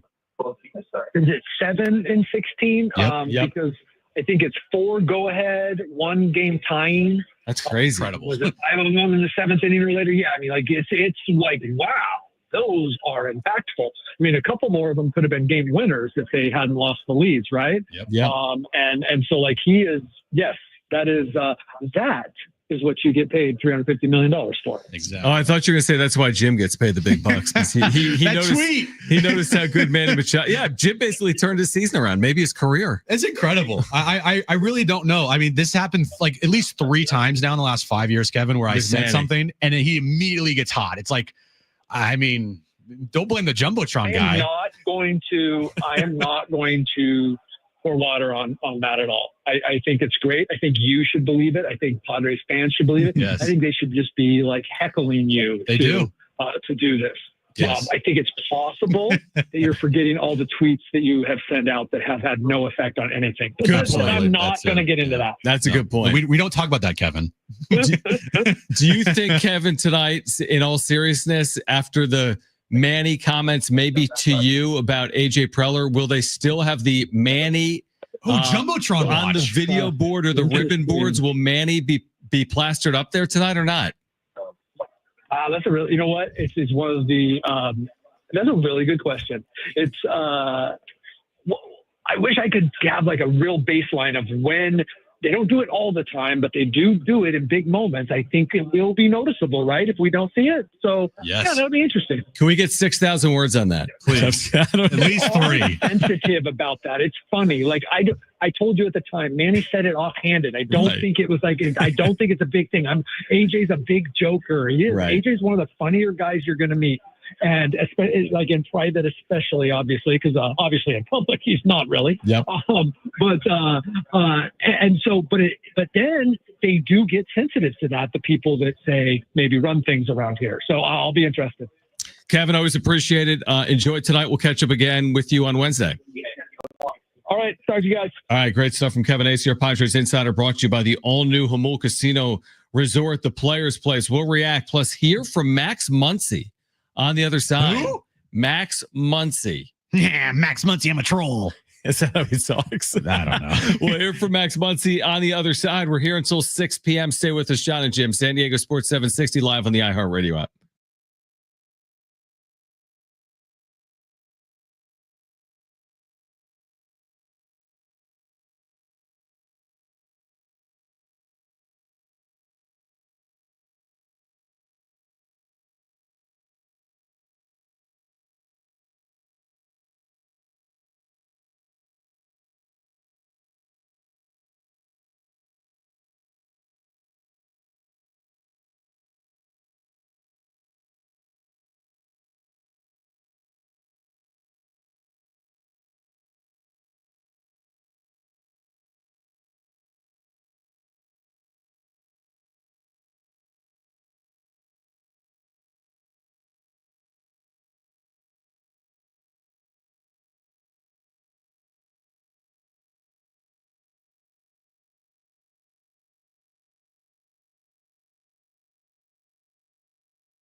All right, John and Jim, San Diego Sports 760. iHeartRadio Music Festival is back. You can win your way in before you can buy tickets. Live performances by Maroon 5, The Offspring, Tim McGraw, and more. September 19th and 20th, T-Mobile in Vegas, 2 nights, 1 stage. Listen to win tickets before you can buy them. 9 a.m., 1 p.m., 5 p.m., including airfare and hotel in Vegas, plus $1,000. Our exclusive Capital One cardholder presale starts Wednesday at 10 a.m. All right, so Kevin kind of agrees with us, which is the Michael King thing. You know, maybe it's not odd. Fully the way it played out, that he just went to sleep one night feeling perfect and the next day he didn't feel well. Like, that seems a little too far-fetched for me. I don't know if Kevin feels exactly that same way or not. But he also said worst case scenario, like look it up, like look up guys dealing with nerve issues, and it can be a really long prognosis. So hopefully that's not the case with Michael King. What's the deal here with Max Muncy? Was this from today? This is from the Friar Territory podcast with Kyle Glazer. Not the Friar Territory, Foul Territory. Sorry. Okay, with Ken Rosenthal. I don't think it was Ken. I think it was just like maybe an episode, or I don't know. But it was posted 42 minutes ago. And this is Max Muncy on rivalries for the Dodgers. The Padres bring everything that is in a rivalry, but you only have one rival. I don't like when people say you have rivals. I just think if you have a rival, it's your counterpart, and that's always going to be the Giants for the Dodgers, at least, and it's always going to be the Red Sox for the Yankees. People always made the argument that the Astros and Yankees had a good rivalry going, and it's like, that's true, but you only have one rival. And so for me, like I said, the Padres bring everything that a rivalry brings. For me, your rival is just one team. You don't have multiple teams as your rival. It's not that hot of a take. But I can make it a hot take. How are you going to make it a hot take? Because I can too. You go first. Well, I would say that the number one rivalry in U.S. sport is Michigan-Ohio State. I think it's right there with like Yankees-Red Sox, right? Mm-hmm. Michigan has Michigan State. Mm-hmm. Multiple rivals. Yeah. I would have to say that that Michigan considers Michigan State a rival. Now, it's not Ohio State. So I would say there's just different levels of rivals. But to say that you can't be rivals with the Padres just because the Giants, to me, is like, well, things can change. And it's it's not with a lack of respect to the Giants. I get it. Giants have had a significant history. The Dodgers-Giants dynamic goes back to New York City. Mm-hmm. Okay, this doesn't. But the last 5 years of this, we've watched it play out in front of us. It's been a really, really good series. Yeah, like football, make a good point. Like, who are USC's rivals? Right, you got Notre Dame and UCLA. Mm-hmm. Right? Yeah. Like, you can have multiple rivals. It's okay, Max Muncy. I know the history of baseball is like very protected, but things can change. All right. And right now, in this iteration of Padres Dodgers, it's a bigger rivalry than Giants Dodgers, in my opinion. I do agree. If you were to say over like the history of the sport, of course, Giants Dodgers is not even close to Padres Dodgers. I would agree. But in the last 5 years, it's really hard to argue that Padres Dodgers is less of a rivalry right now than Giants Dodgers, because the Padres have faced the Dodgers 3 times in the postseason in the last 5 years. Now the Dodgers have faced the Giants 1 time in the postseason ever. And that was in 2021 when both teams won 100 plus games. Dodgers won 107. I think Giants won 108. Yeah, I think that's right. It was a crazy year for both those teams. And they played in the division round, a 5-game series, which was crazy. Yep. But I would say for sure over the last 4 years, it's not even close. It's Dodgers Padres. Brian, what do you got? He's right to a certain extent, to where I get to where every team has like their main rival. Sure. But, I was going to say pretty much the same thing you said, John, only with different schools. Sure, North Carolina and Duke are the main rivalry, but you can't tell me that North Carolina and NC State aren't rivals. Yeah, it's a huge rivalry. Yeah, no, it's a good point. I mean, listen, and I would say like in the NFC East, the Cowboys have a lot of rivals. I think the Cowboys traditionally against the Eagles has been a rivalry. I think against the Giants has been a rivalry. So they all take on their own different life forms. What would you say is bigger?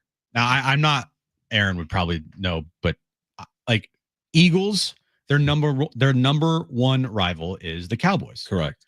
Now the Cowboys, their number one rival. You could argue Giants. You could argue Philly. I'd say Giants. I would say Giants too. Yeah.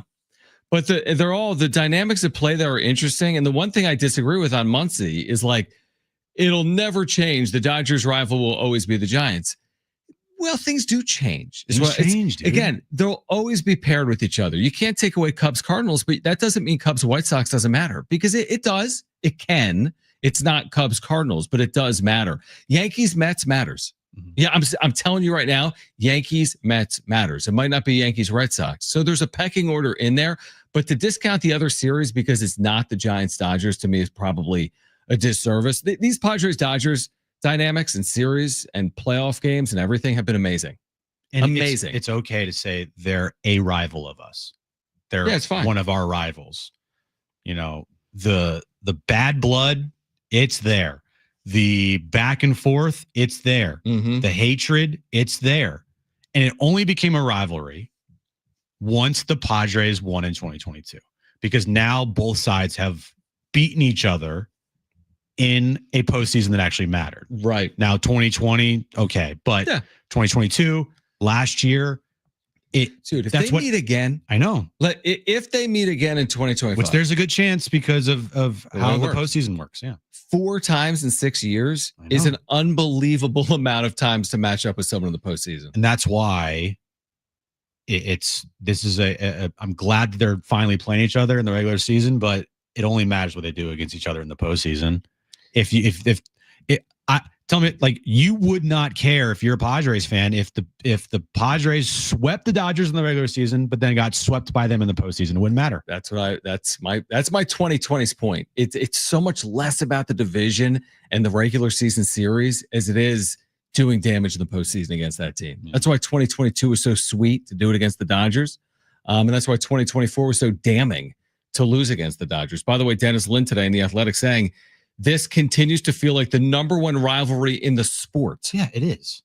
So that's like a here and now thing, and it'll change. It's not forever. No. And it doesn't take away from Dodgers Giants. It really doesn't. You're never going to take that away. But I'm just saying, in the here and now, this is too good to be ignored.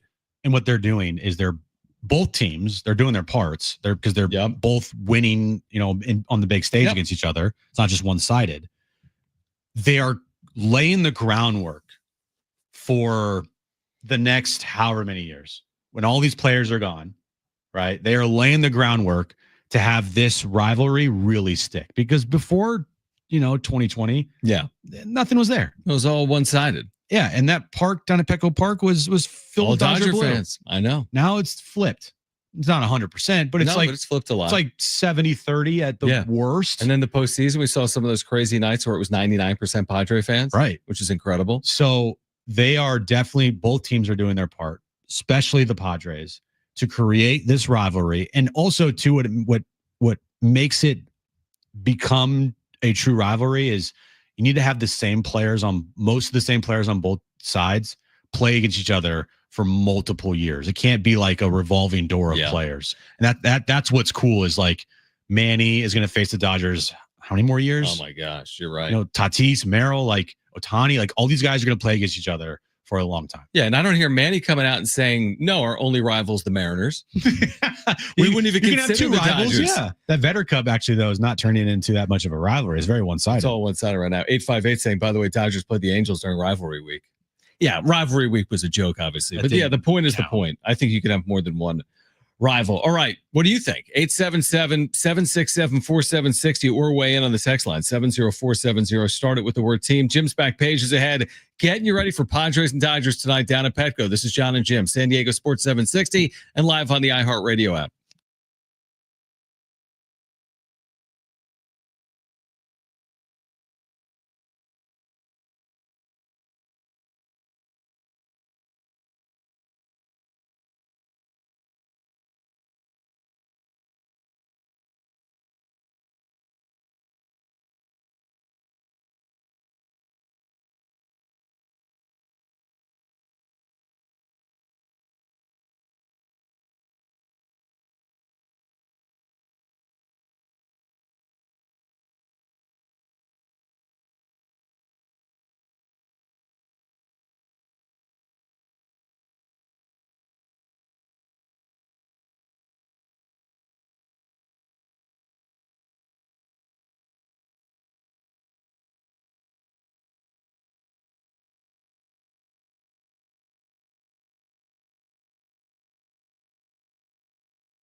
All right, this update is brought to you by Anderson Plumbing, Heating, and Air. Padres Dodgers get underway tonight. 3-game series. 6:40 first pitch. Nick Pivetta on the mound for the Padres against Dustin May for the Dodgers. And the NBA Finals is all tied up at 1 game apiece as the Thunder beat the Pacers last night in Game 2. Game 3 will be Wednesday night in Indy. Rebate funds are running out fast. Don't get left behind at Anderson Plumbing.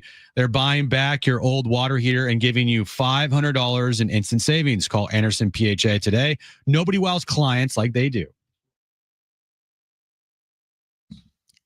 All right, give us a couple of minutes. We'll hear from Dave Roberts, who comments on what tonight's going to be like down at Petco Park, the first of 13 in the regular season between the Padres and the Dodgers, the first of 7 over the next 10 games for both of these teams as well. Do you think Dave Roberts is downplaying this series and saying it's just another day like Mike Schilt did and is very short with the media, as Kevin alluded to? I don't. The reason I say I don't know is because he was quoted yesterday as kind of downplaying it. As Who, Dave Roberts? Yeah, saying like it's probably a bigger deal for them than it is for us. No, I think he said that yesterday. Oh, the classic.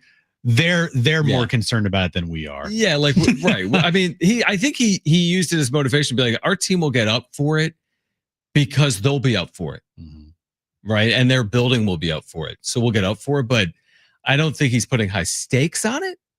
Well, you know what truly makes a rivalry go, John? What's that? It's the fan bases. Yep. And Petco Park will be electric tonight. It will feel like a playoff-like atmosphere. And that's because of the fans. 100%. Without the fans, we've seen what it looks like. 2020, that was awful. With the fans, them being the way they are, with the hatred back and forth for both sides, that creates this now rivalry between the both teams. And also too, don't get me wrong, it's not just the fans. The players do have a part in this because of, what happened last year, what happened in 2022, what's happened over the course of the last 5 seasons, the sinister sling and everything that happened last year's postseason. Like the teams and the players do have a part in this for sure. There's probably not much like love between both teams. No, I mean, Manny is the perfect example. He is such a lightning rod his whole career, and he played with the Dodgers. I mean, it wasn't that long ago. He was traded there, played in his only World Series there, later said, we'll win a World Series before you do. I mean, Manny's a pretty polarizing figure in this conversation. Remember, Dave Roberts said that him and Manny have a good relationship. What he said about Manny last year was to motivate his team. It was not personal. That's what Dave Roberts said afterwards. He said, I've got a good relationship with Manny Machado. What I did is what I thought would get my team to win. Okay. I don't know how true that is or not. If Manny and Dave Roberts do spend time together in the offseason, it would surprise me. They spend the offseason within 30 miles of each other. Yeah. But it would surprise me if they spend time together. Like, hey, Dave, you want to go get some that would surprise me. Go get some food? Especially after last year. Go play some golf? Do they really talk in any capacity after that? I don't know. Maybe. I know that if it were me, I couldn't do that. No, I'd be done. I would be like, you used me through little Ken media. Rosenthal right, to start a narrative that was not there, and you used that because we were kicking your ass. It was so ridiculous because remember there was no video and then there was video and he threw a ball to the third base dugout. If it were roles reversed, I'd be okay with Mike Schilt using it to his advantage. And if it worked, then I would be even more okay with it. Yeah, definitely. And I could be like, oh man, Padres beat the Dodgers, but they had to do it by disparaging Freddie Freeman. I would have been cool with it. I've been totally fine with that. I mean, it's all about winning. It is. It's anything you can do to get a competitive advantage, you do it if it's within the rules. And I remember was it in game 3? Yeah, it was in game 3 because that was the last game they won. When Manny had that slide at second base and it was kind of outside I don't fully remember, but it wasn't a slide. I think he got in the way of a ball. And Freddie Freeman after the game said I would have done the same thing. Oh yeah, I do remember that. Yep. So it's all's fair in love and war, but this is not love or war, but still. Right, but no, the analogy is a good one. All right, let's hear from Dave Roberts. I'm not exactly sure where it starts, but here's about 2.5 minutes with Dave Roberts with the media pregame. Been an intense series, a lot of crazy ball games, intense competition. I know these guys have been waiting to get a crack at us, and we're looking to play these guys as well. Can a series like this provide somewhat of a mid-season spark per se? I think so. If you look back to the last couple weeks playing the Yankees, the Mets, a couple times, obviously that kind of infused some energy, emotion into our club. And then obviously playing these guys within the division, it's going to do the same thing. So again, it probably will feel like a playoff game tonight. There are obviously a lot of emotions in that series last year. How much do those things kind of linger going into like something like this in a new year in the middle of June? Like still feel some of that? I don't know. I thought last year ended pretty well for us. I think that we feel good about it, but we've all turned the page on that and know that, this is a team that's really hungry.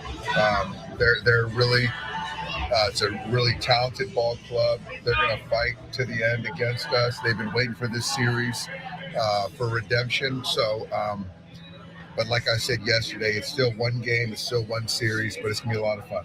How much do you think it's like the cores? A lot of these teams have been the same the last 3 or 4 years. You guys have met the playoffs a lot. Like, how much does that just kind of add to like what's always been, an interdivision matchup? But does it kind of give it a different feel, especially in another year where you guys are both competing for the division? I think so. Yeah, I think the familiarity of the core from both sides, for the most part, remaining intact adds to the flavor, the history.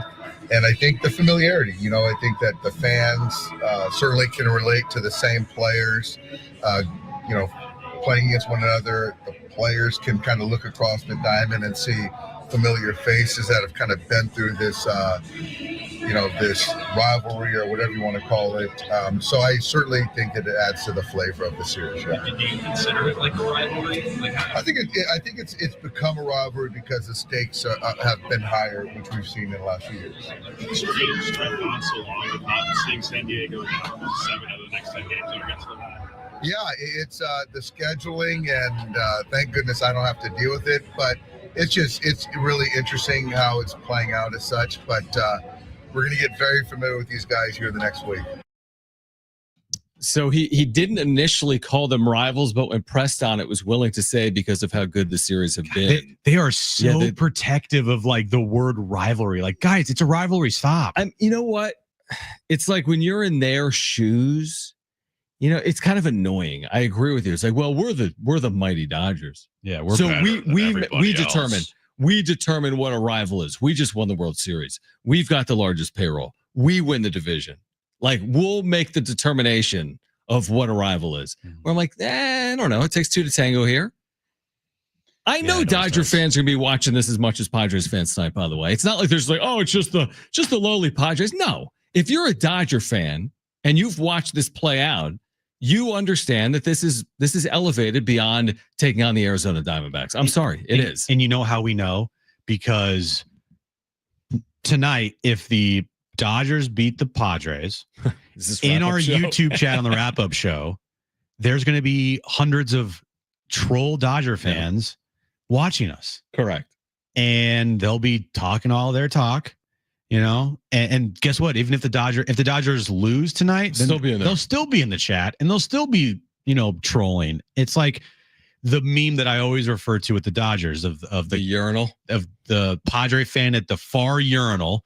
And there's like 15 urinals there for open. And the Dodger fan walks over and stands right next to the Padres fan. It's like, bro, I wasn't even, what are you doing? Yeah, exactly. Like, that is Dodger fans right now in a nutshell. They are so concerned about the Padres, but they don't want to admit it. Well, here's the thing. There is no win tonight that can cancel out 2024. Fair. There is not, no. And there is no loss tonight that has any more that means anything near what happened in 2024. Season's not on the line. Nothing's on the line. Bragging rights are, though, and to your point, when we do our show tonight, no matter what happens, there'll be a lot of strong reaction tonight, no matter what happens. Yep. And same thing in our YouTube chat, here on John and Jim. It's just Dodger fans, they can't help themselves. They think that they are the elite of the elite. When you break it all down, it's like, nah, you're really not. You're actually the most annoying fan base possible.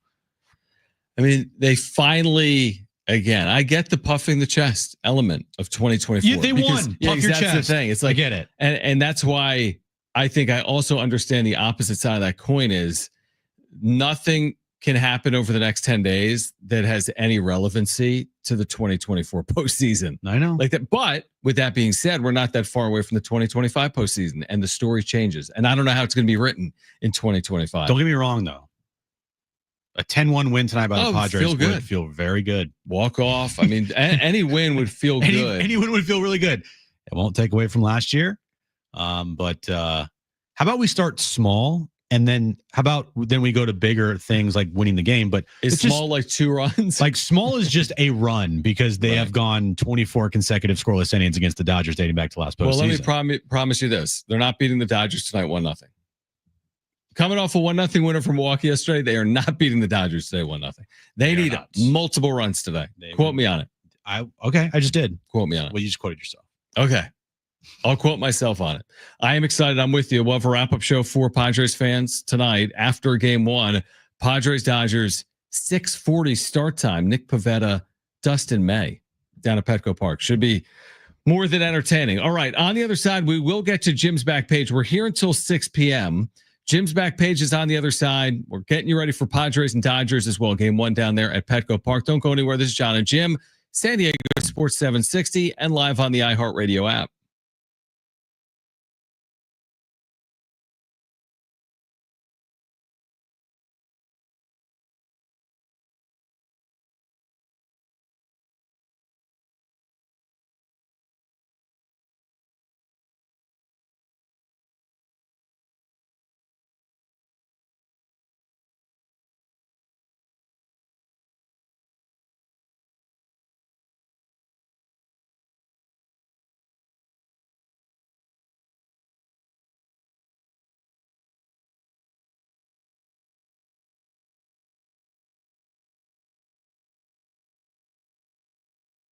All right, maxed out on credit cards or struggling with high interest debt. You could pay it all off in days with Loan Pronto's Rapid Equity Loan.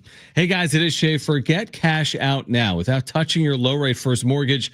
No appraisals, no waiting, no BS. The Rapid Equity Loan program at Loan Pronto has been truly amazing. One Loan Pronto client just got $300,000 approved in under 24 hours. They paid off debt, renovated their kitchen, cut their monthly expenses by $1,800. A huge turnaround. Loan Pronto, instant approvals, low rates, no hard credit pull up front. Listen, your home equity, it's yours. Use it. Get cash to consolidate your debt down to one easy low monthly payment. Call Loan Pronto now for a free instant appraisal for your home and see how much cash you can get today. Call now to start the conversation. The number 619-207-4336 or loanpronto.com. That's 619-207-4336. Get debt relief now. Loanpronto.com. Equal housing lender. NMLS 1661781 on approved credit. NMLS consumeraccess.org.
All right, now we're out. Padres, Dodgers, Petco Park, downtown San Diego. And so it begins again for these two rivals on the field tonight at Petco Park. Again, full reaction postgame tonight on the wrap-up show. You can find it on YouTube. Then full reaction tomorrow on John and Jim, 2 to 6 p.m. right here on San Diego Sports 760. By the way, AM radio keeps Vital Voices accessible.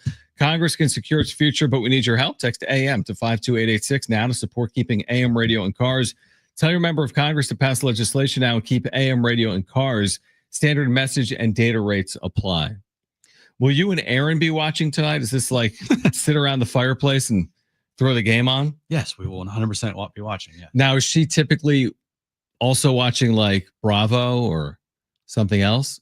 Like Bravo TV, like Real Housewives? Like on her phone? Yeah, maybe. Or like an iPad or second screen. We have one television in the we living do room. too. But then again, don't you guys have YouTube TV or something?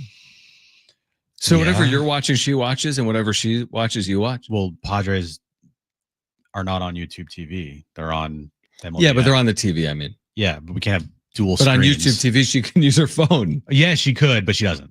So she just sits there and watches whatever you watch? Yeah. Oh, I don't watch anything Kristen watches. I mean, I do, but like enough with the murder mysteries. Well, here's the thing. Look at it this way. Recalibrate your mind like this. If she watches her shows, it gives you more time to look on your phone at cards. To buy cards. Yes. That's smart. Yes. See, now you're thinking. I know. That's smart. Yeah. And tonight, when Aaron is watching the Padres, you can buy Pokemon cards in the corner. Or when Aaron's watching the Padres, I'll be cooking dinner while the Padres are on. Yeah, it's a good point. Well, you could tell Aaron to look at Pokemon cards for you. She probably won't do that. She would not do that. Yeah, it's one of those things that dynamic in a relationship. You're not really seeing eye to eye with your spouse necessarily. Like I get it. Kristen's not going to be like a hardcore card collector. Right. No. She doesn't fully get it. She's been supportive. But is she going to be supportive if I, find a card for like $59K? Like if I go out and buy a $150 card, right, and then we have to go to like a doctor's appointment for and you're like, I don't know, like fertility or something, and the copay is like $100 or $80, and I'm like, can you pay that? I don't have any money. And then she finds out because I didn't have any money. You spent $200 because I spent $200 on a card. That's a problem. It's a slap on the wrist. Act now and ask for forgiveness later. Or like, we go grocery shopping and I'm like, can you get this time?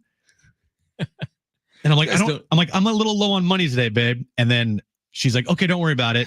And 2 days later, I get a card in the mail. That's why you ship it here. Don't worry. All right. I will. Let's get to this.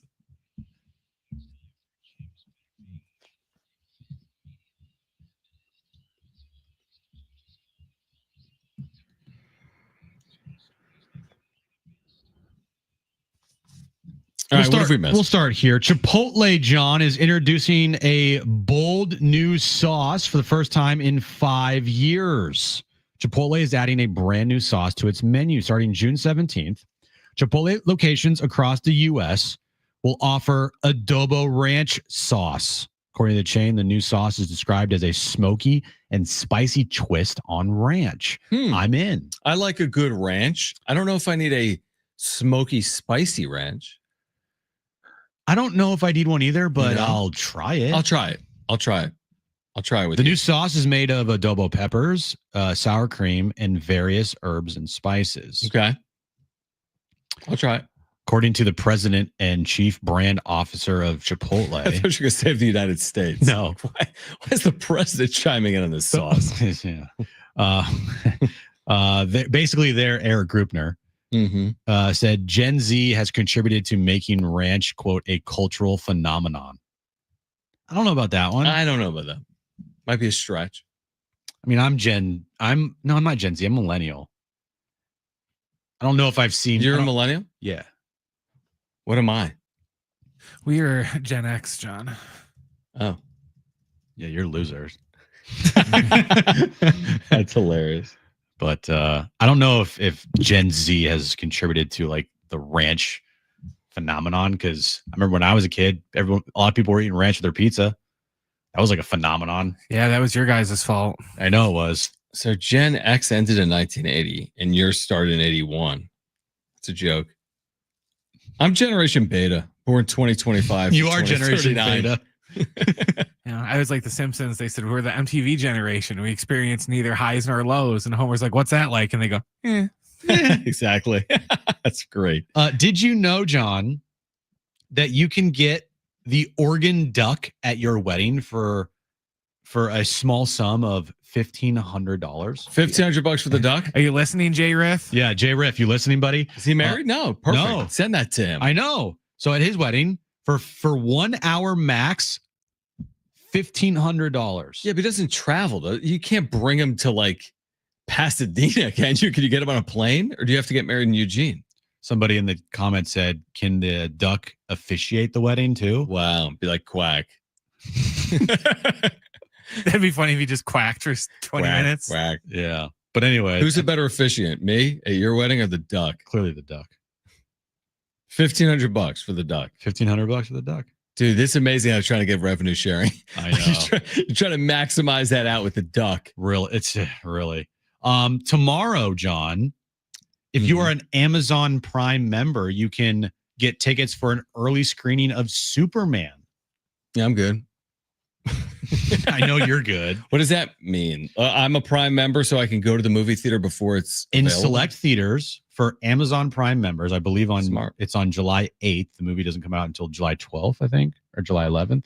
11th, I think. Yeah, so on July 8th, there's an early screening of Superman for Amazon Prime members. Tomorrow, tickets go on sale for Amazon Prime members. Would you want to take advantage of that? I would take advantage of that, absolutely. Okay. Well, then go to Prime. July 8th is a Tuesday. July 11th, the Friday is when it comes out. July 10th, you can see it early. But if you want to see it early, July 8th is for Amazon Prime members. I didn't know they were doing that. That's kind of weird. Dude, they do everything. Amazon? Well, I'm just saying I didn't know that you could, or there was an option for like an early screening.